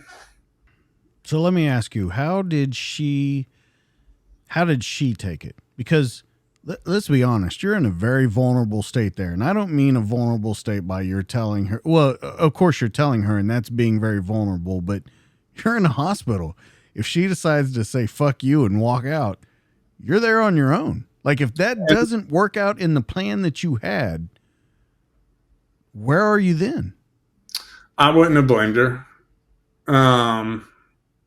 I probably deserved that. But she was more. She wasn't exactly what I needed. She was more than I needed. She did what I never thought would have been a possibility. She said, okay. And she said, let's just focus on you getting healthy right now, and then we can work on this. And she was like, that's the priority. You don't need to stress about that. I'm here. I'm not going anywhere. She was, it was hard. I'm not going to lie. It wasn't like she just like immediately was able to shut it off. There were daily conversations and a lot of tears, but she was able to stay by my side and never falter in front of me, at least. Okay. So how do you look at her? I want you to talk about her for a minute, because that's a pretty amazing thing to do. Yeah. So Let's talk Um, about her for a minute. yeah, I mean, I've never met anybody that has been able to show more grace than she has. This is going to be a weird question, but do you spend the rest of your life trying to be that person, or do you think that you never will be able to be? That I won't be able to be. Yeah, with as much grace as she's shown, with the person that she's been, do you think you will ever be on that level with the way you handle situations, with the way you handle the day to day problems and things like that? I think so. I think that experiencing being on the receiving end of grace like that has helped me be able to show grace. Okay. Is this Um, part of those 37 years where you say this is the most you've ever learned? Is that part of it? yeah, I mean, the last 2 years of my life, the amount of self growth, if you will, has surpassed the 35 years prior. Well, then that 100%. definitely explains the last 5 months being comfortable in your skin. Yeah, yeah, definitely. Definitely. Um, and it wasn't easy because that happened. So that happened after we found out that the infection had spread into my bloodstream, into my bones, and into my heart. And now they were just waiting for vital organs to start shutting down. And that's when they came and had this conversation with me and said, "Hey, we don't know if you're going to be here any longer." The hospital had also said at this point, "You're beyond our care." This was the second hospital. So I'd already been transferred from one hospital to a higher level of care. Now this hospital is saying, "You're beyond our care. We need to transfer you to a higher level, like, top level, top notch hospital." And the VA said, "No, we're done." And they we had, like, I did all the hard work. I had a doctor at BAMC in San Antonio that was like number one top notch infectious disease trauma doctor accepting me as a patient. Through my network and my friends, he said, "We'll take him on." So all we needed was for the VA to approve the move from the civilian hospital to a military hospital. And they said, "No, he's been in the hospital for 4 months. At this point I had 15, 20 surgeries. They're like, he's not getting any better. We're not going to spend any more money on him. We'll move him to an assisted living home and he can die comfortably there at 35 years old." So that brings me to why I'm angry at the VA. No, and I completely agree. You've done all the hard work. You've been through these surgeries. You told me when we go back to that first injury and you said you were like what the fuck? You got to be that way now. You've done this. You've tried to set your life right. You've done all these things. Does it ever cross your mind like, can I catch a fucking break here? At this point, because of these recent realizations that I had about my true character, it was more of this is karma. Yeah. No, at that point the pity party stopped and it was time to take ownership. And whether that's true or not, some higher power knows and I'll find out later on. But maybe it was karma, and maybe what karma really is a way of life showing us that we need to learn some lessons. And life told me I needed to learn some lessons, and I did. And I can honestly say now, I look back on that whole experience, and there's more that we still have to unwrap, but I can look back on everything from the last, now we're at 2.5 years since this all started. And I can honestly say, like, I'm glad it happened. because the shit I learned from it, the person I am now compared to the person I was before, I like a lot more. Comfortable in your own skin, Yeah. knowing who you are. Now, we do need to move forward with it, though. When this is over, I want to talk about the suicide, Hmm. um, because this is where the timeline for me, you're going to have to explain a little more because it gets a little gray to me on the timeline. So you work through all this, you learn these things, but there's still a suicide attempt to come, correct? Yeah, one definite, and a couple where I think I was. I mean, yeah, there was one that I got caught. There was one that got interrupted, and but there were a couple that I tried and wasn't successful. Okay, so here's my question to you. When I talked about that, and I talked to you before the show about this and everything, when when that happens, what's not making sense to me, or what I can't kind of, and this is where I say it gets gray to me. We just talked about how you got a new lease on life. You figured out you were getting your legacy in order. You were doing all these things. And with something like that, you said it before in the conversation that that was the coward's way out and all that kind of stuff. So you're going to secure this legacy and then do something like this and fuck that whole legacy up again. This is why the timeline gets gray to me, and I don't understand kind of where your headspace is at on it. So I got transferred in August of 2020. I got transferred up to Massachusetts to Mass General Hospital.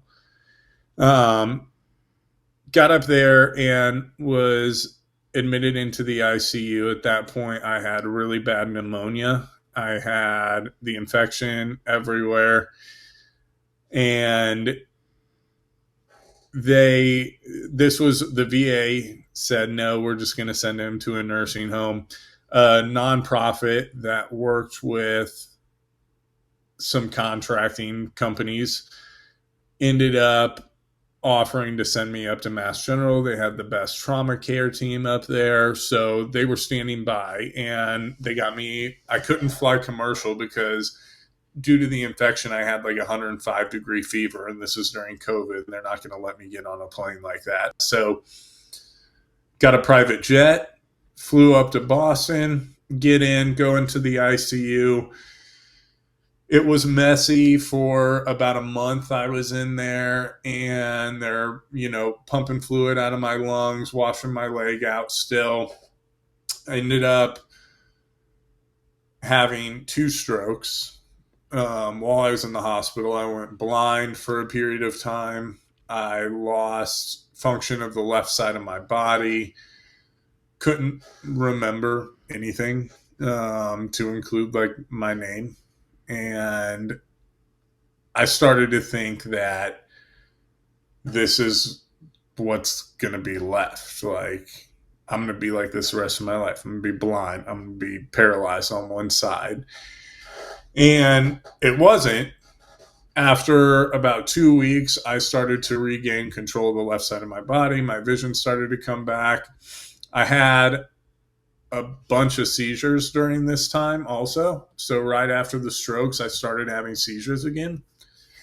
And one was really bad to the point where brain they were concerned I was going to be brain dead because it had gone on for about 10 minutes. The amount of drugs they had given me was borderline a lethal dose just to try to stop the seizure. And afterwards, I finally stopped seizing, and then I didn't wake up for like 10 hours, and they weren't sure what the repercussions of that was going to be. I ended up flatlining on the table. They had to use the paddles and zap me back to life. And I eventually, at this point, I had had this second lease on life for like 2 or 3 months, but still shit was happening like one after the other. Like, and I'd have a little bit of the period where we're like, okay, we're getting ahead of it. And then something would happen. And then it's 2 steps back, and then 1 step forward and 2 steps back. And so by December, I had constantly been living in this waiting for the other foot to drop mentality. And I was exhausted.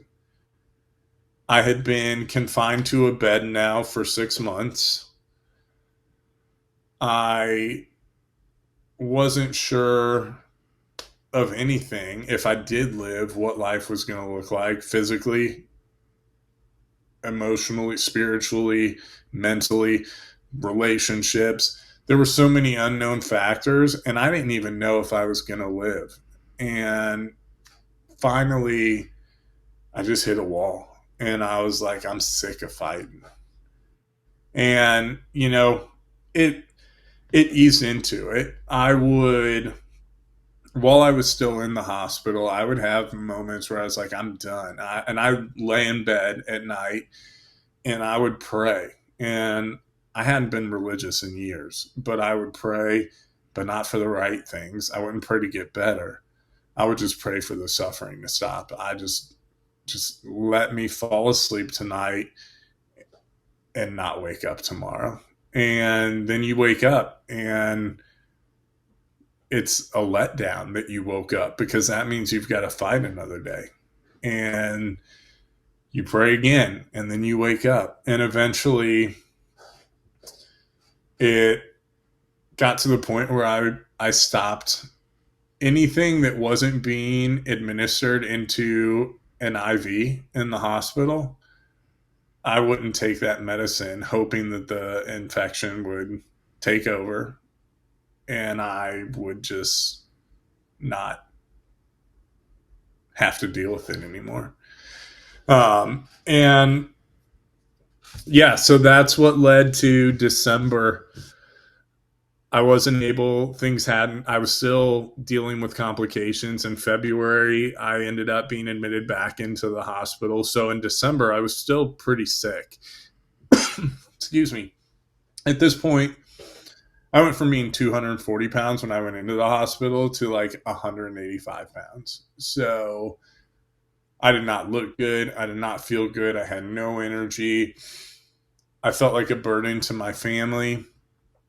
I'm out of the hospital at this point and back at home. So now Lindsay and I are starting to unpack some of that baggage that I laid on in the hospital. And I just didn't have the bandwidth for it anymore. And that's what led to me going into the woods with the intention of not coming back from the woods. You were stopped by a police officer, right? Yeah. Yep. How far are we into it? That's what I was about to ask you. Before the policeman finds you, how far are we into this? I just driven out there and parked my truck, and yeah, somebody, I don't know if they saw me driving out there. It was nighttime, so they could probably see the headlights through the woods. It's pretty thick woods / swamp back there. But I had been out there. I'd been gone from home probably about an hour. How close were you to it? So I had written letters.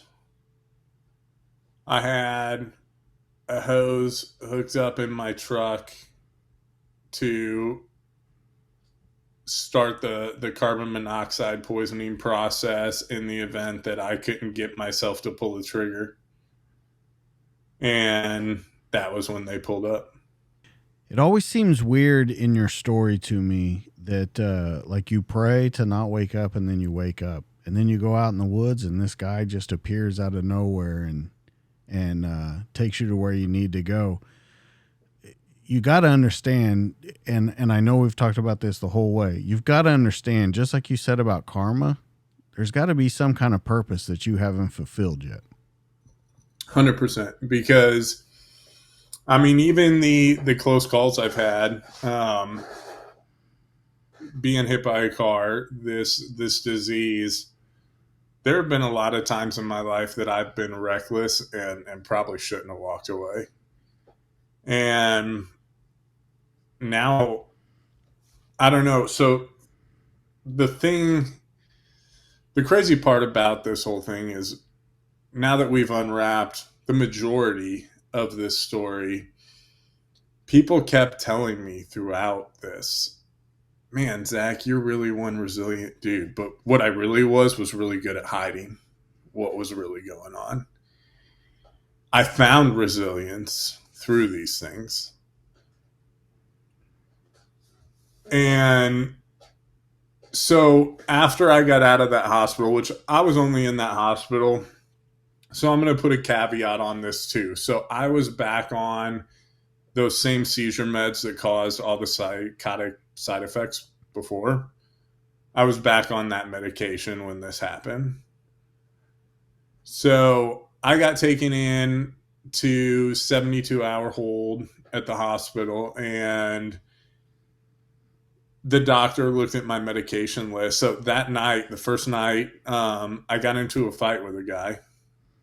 And this guy was always a good way to start it. Yeah.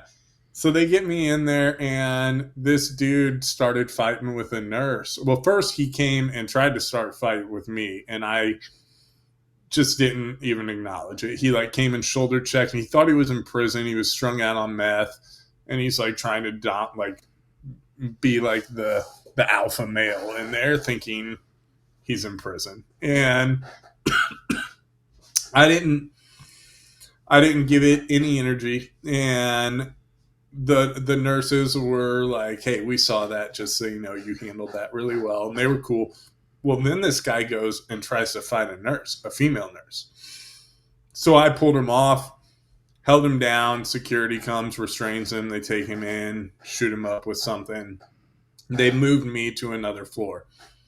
They came and said thank you because this dude was punching this nurse in the face. And they came and they said, thank you. We're going to get you in with the doctor because you seem to really have your shit together, and see if we can expedite this process. So psych doc comes in. He looks at my med chart and he's like, are you still on Keppra? And I was like, yeah. And he said, do you normally feel like this? I told him the whole backstory. I was like, I just got put back on that last month. I've had these crazy erratic behavior side effects in the past. And he was like, I really think that's what's going on right now. And so he called Lindsay. He asked Lindsay, did an interview or whatever with her without me in the room, asking her, do you think he is really a harm to himself? Do you think you can control him at home? So they decide.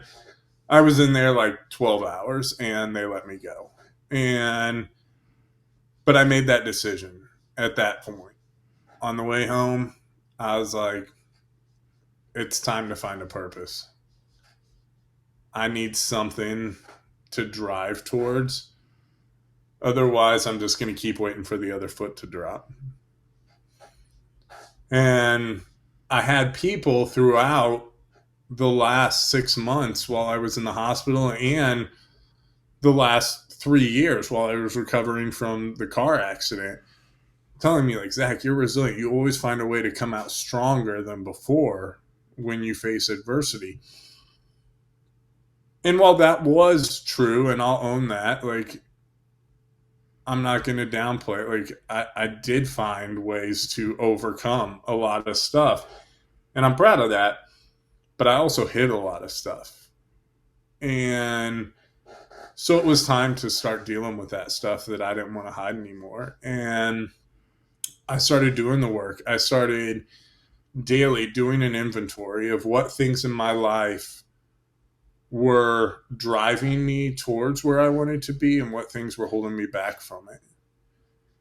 What people in my life were facilitating the direction I wanted to go, and who was keeping me from moving in that direction. And I started implementing those changes. And as I started to have more energy because I'm eliminating stress, I could tackle the next problem or the next suitcase, as we talked about earlier. It didn't feel so overwhelming anymore. And then I was invited to share this whole shit show on a podcast, and I had never done a podcast before, and I did. And I had people reach out and say, man, I've been there, and I know it's hard to talk about, and that's why I've never talked about it, but it sure did feel good to know that somebody else has been there too. And that became my new purpose, was sharing what I've learned, because we learn so much through retrospect. All of this that I learned, retrospect. Looking back, how could I have done it different? Where did I go wrong? If we can pass that information on to our peers that we've learned through our own struggles, then maybe it's not going to be as hard when they go through that struggle or a struggle similar to that. And, we talked about how our time in the military can sometimes change our outlook on humanity.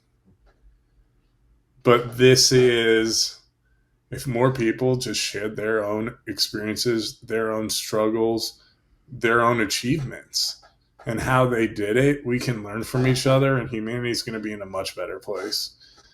And so that's been my purpose ever since that day I left that hospital.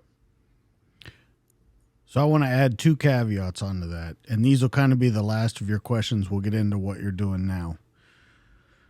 The purpose of what's Zach being a dad from here on out, and what's Zach being a husband from here on out? For both, is being more involved. And that's in multiple areas. With my daughter, I want to support anything and everything that she wants to do. And I want to, so I do a lot of the stuff that we're talking about here. I have actually had to have some of these conversations with her recently. She, about 2 weeks ago, over Christmas break, she had her first experience with mortality. She's 16.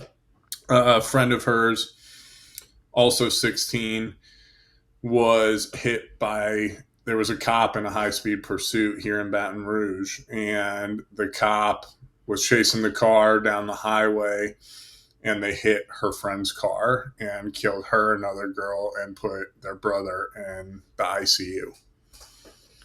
And it's the first time she's lost anybody.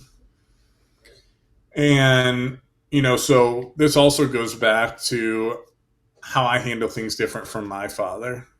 I do have experience losing friends in unexpected circumstances. I've lost friends to illness, but I've also had friends that have been shot, blown up, all those things. And I try to pass on, just like with sharing my story and how purpose has driven my resilience.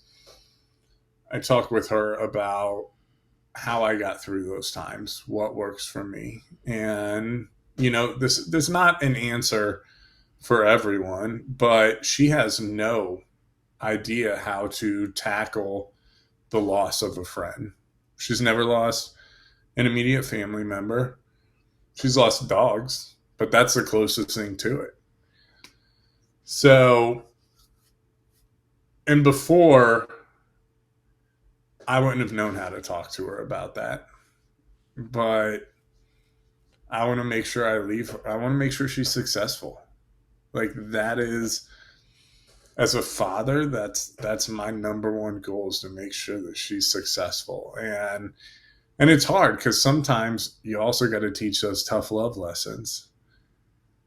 And so it's not steering away from those conversations, but driving towards them and confronting them and having those uncomfortable one-on-one talks with her.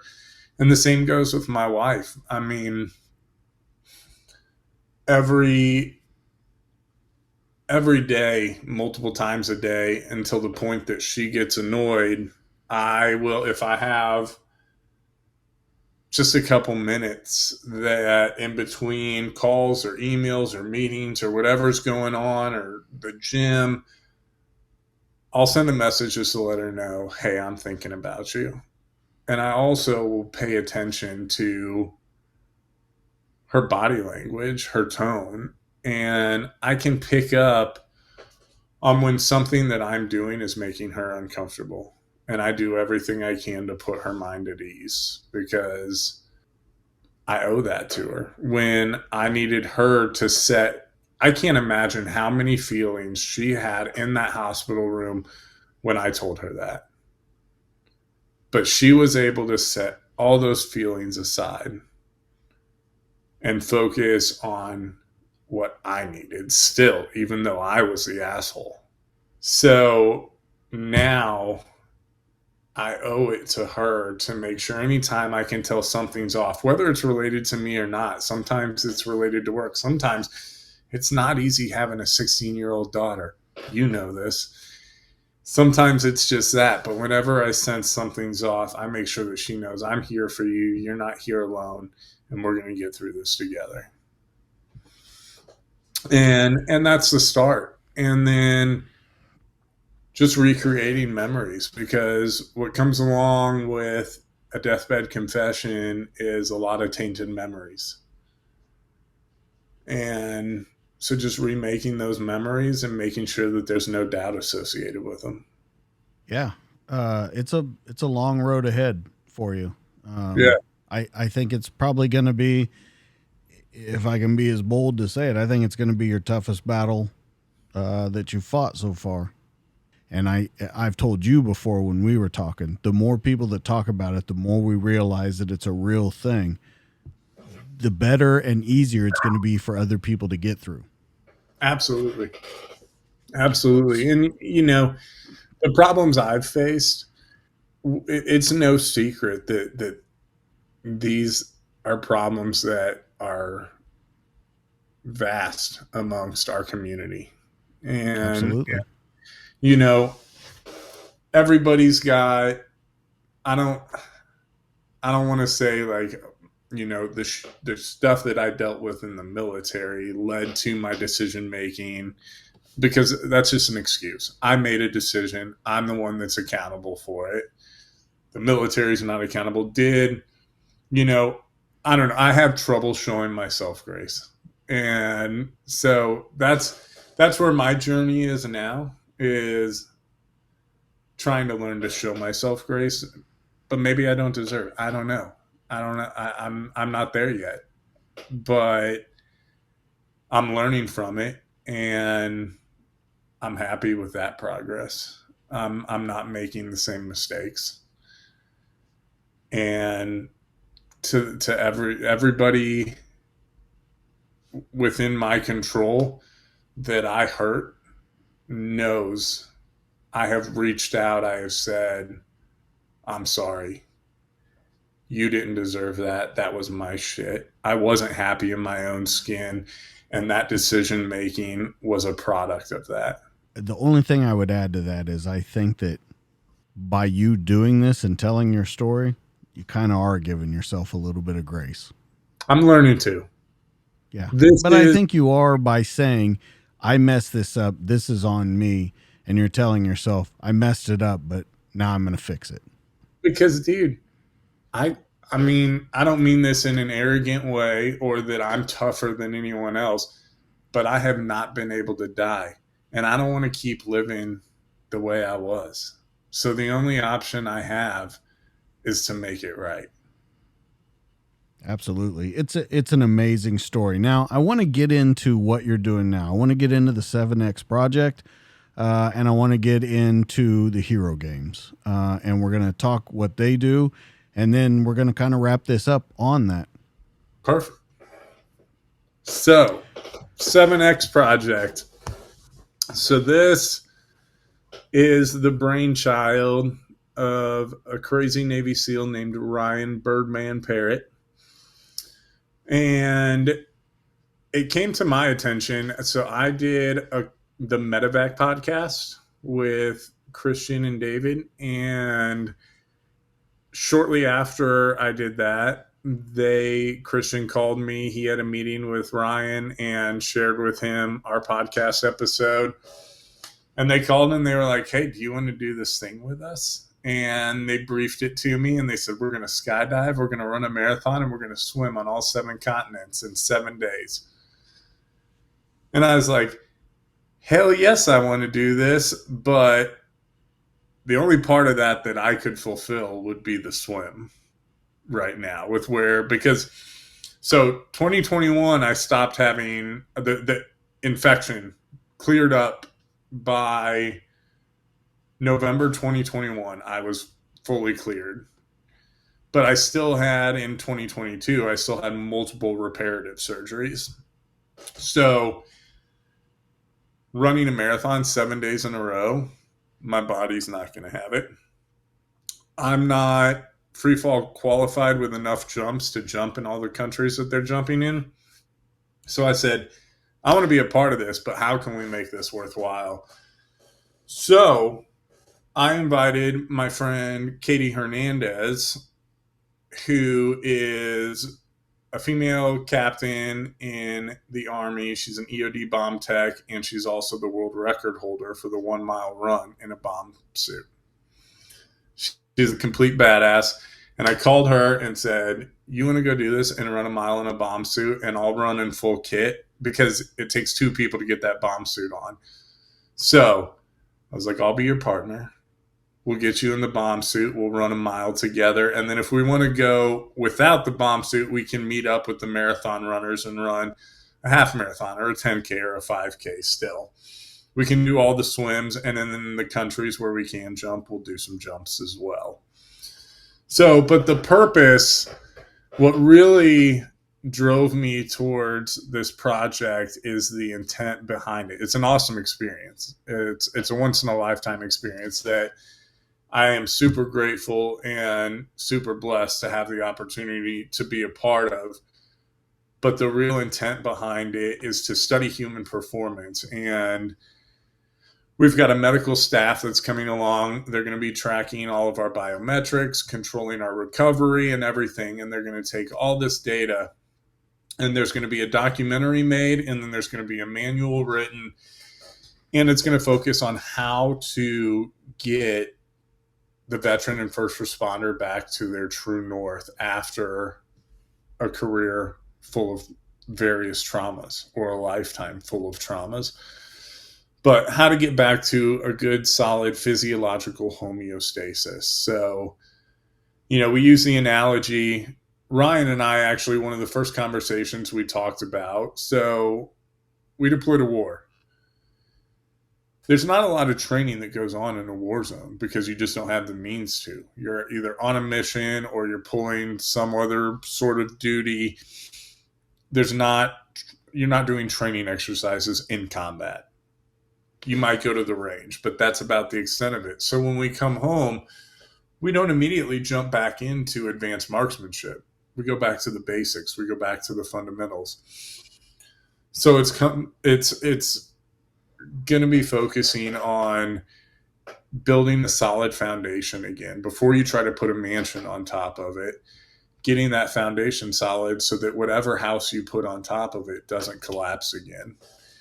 And so this manual and this documentary will come out, and 100% of the net proceeds will go to various nonprofits that support veteran and first responder mental health. So we take off February 17th. We are tomorrow 1 month out, and I still have some fundraising to do. Bird's Eye View Project. Follow that in the menu tab. Donate, one-time donation. Feel free to put in the comments that it's support Zach's 7X fundraiser.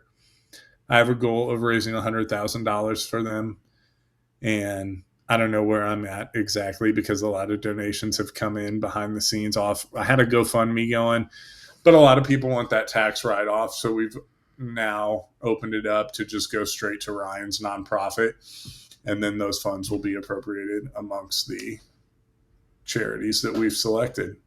It's going to be pretty amazing. Let's talk about the Hero Games real quick. And you are still looking for some teammates, so let's get that out there.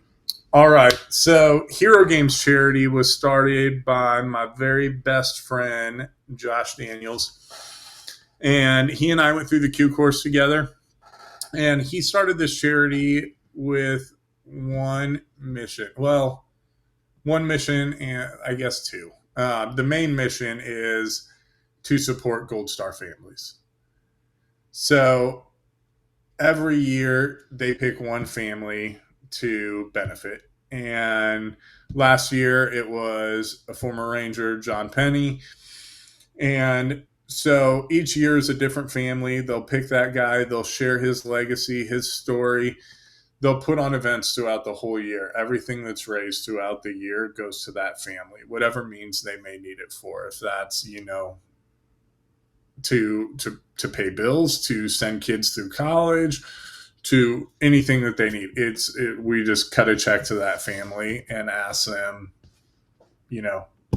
use this however it'll be most appropriate for you guys. So the main event each year, we do multiple events throughout the year. We'll do survival courses for adults, youth survival courses, mountain survival courses, swamp survival courses.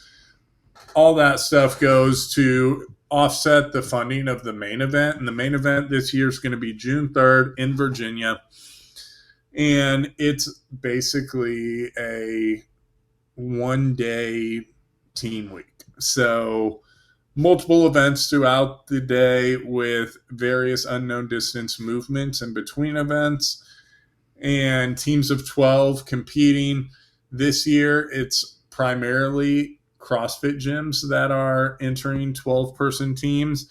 So Josh asked that I would lead a 12-man completely special operations team.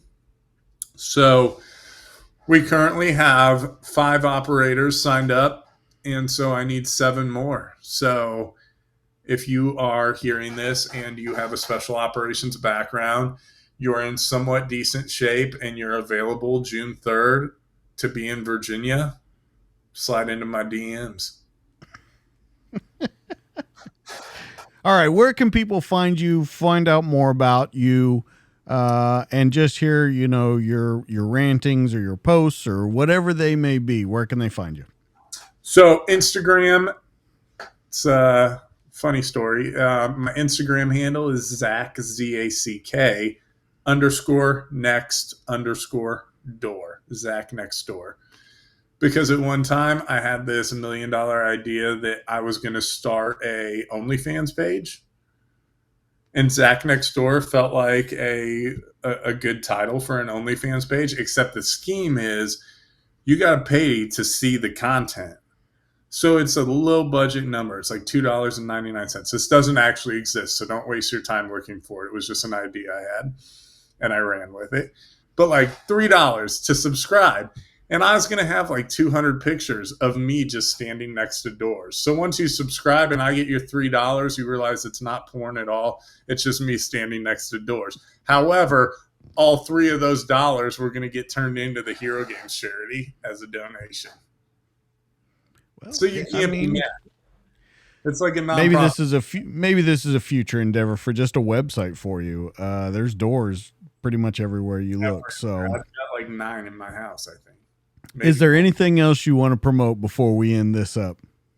Task Force Dagger. Task Force Dagger has been there for me throughout the years, and they, so they supported me when I did my bike ride across the country, and everything that I raised benefited them.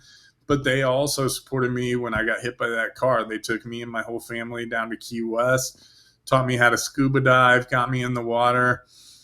And then while I was in the hospital with necrotizing fasciitis, I needed a very specific leg brace for my leg. They funded the cost for that leg brace. And then Jeff Dardia, who you've had on this show, I just think the world of Jeff. I learned amazing guy. From him. Every time I talk to him, I learn like 10 new things. He's like the smartest guy I know.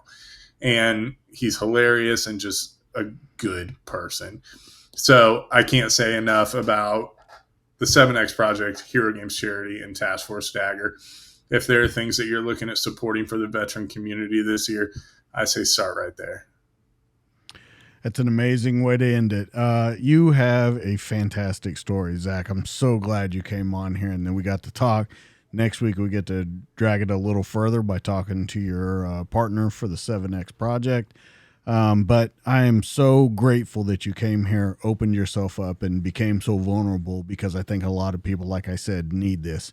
Now, guys, you know everywhere that you can find him, but everywhere you can find me. You can find me on Instagram at the DTD Podcast. You can find me on Facebook at the DTD Podcast. And you can find me on YouTube, where all these conversations are in video form. But your one-stop shop, it's the DTDpodcast.net. Go there. Audio, video, photos of Zach, photos of the injuries, photos of the recoveries, and just pictures of him all around. It's got his bio. It's got every link that you'll need on him, how you can help him out, and keep following his progress. Go there, dtdpodcast.net. It's the greatest website that has ever been made and that you will ever go to. Also, don't forget, go to our sponsor, Police Coffee, at policecoffee.com. Now, you know they're an officer-owned business. I tell you that. You know they craft the finest coffees and blends, and you know they're shipped to you as soon as they're made to provide you with the freshest coffee available.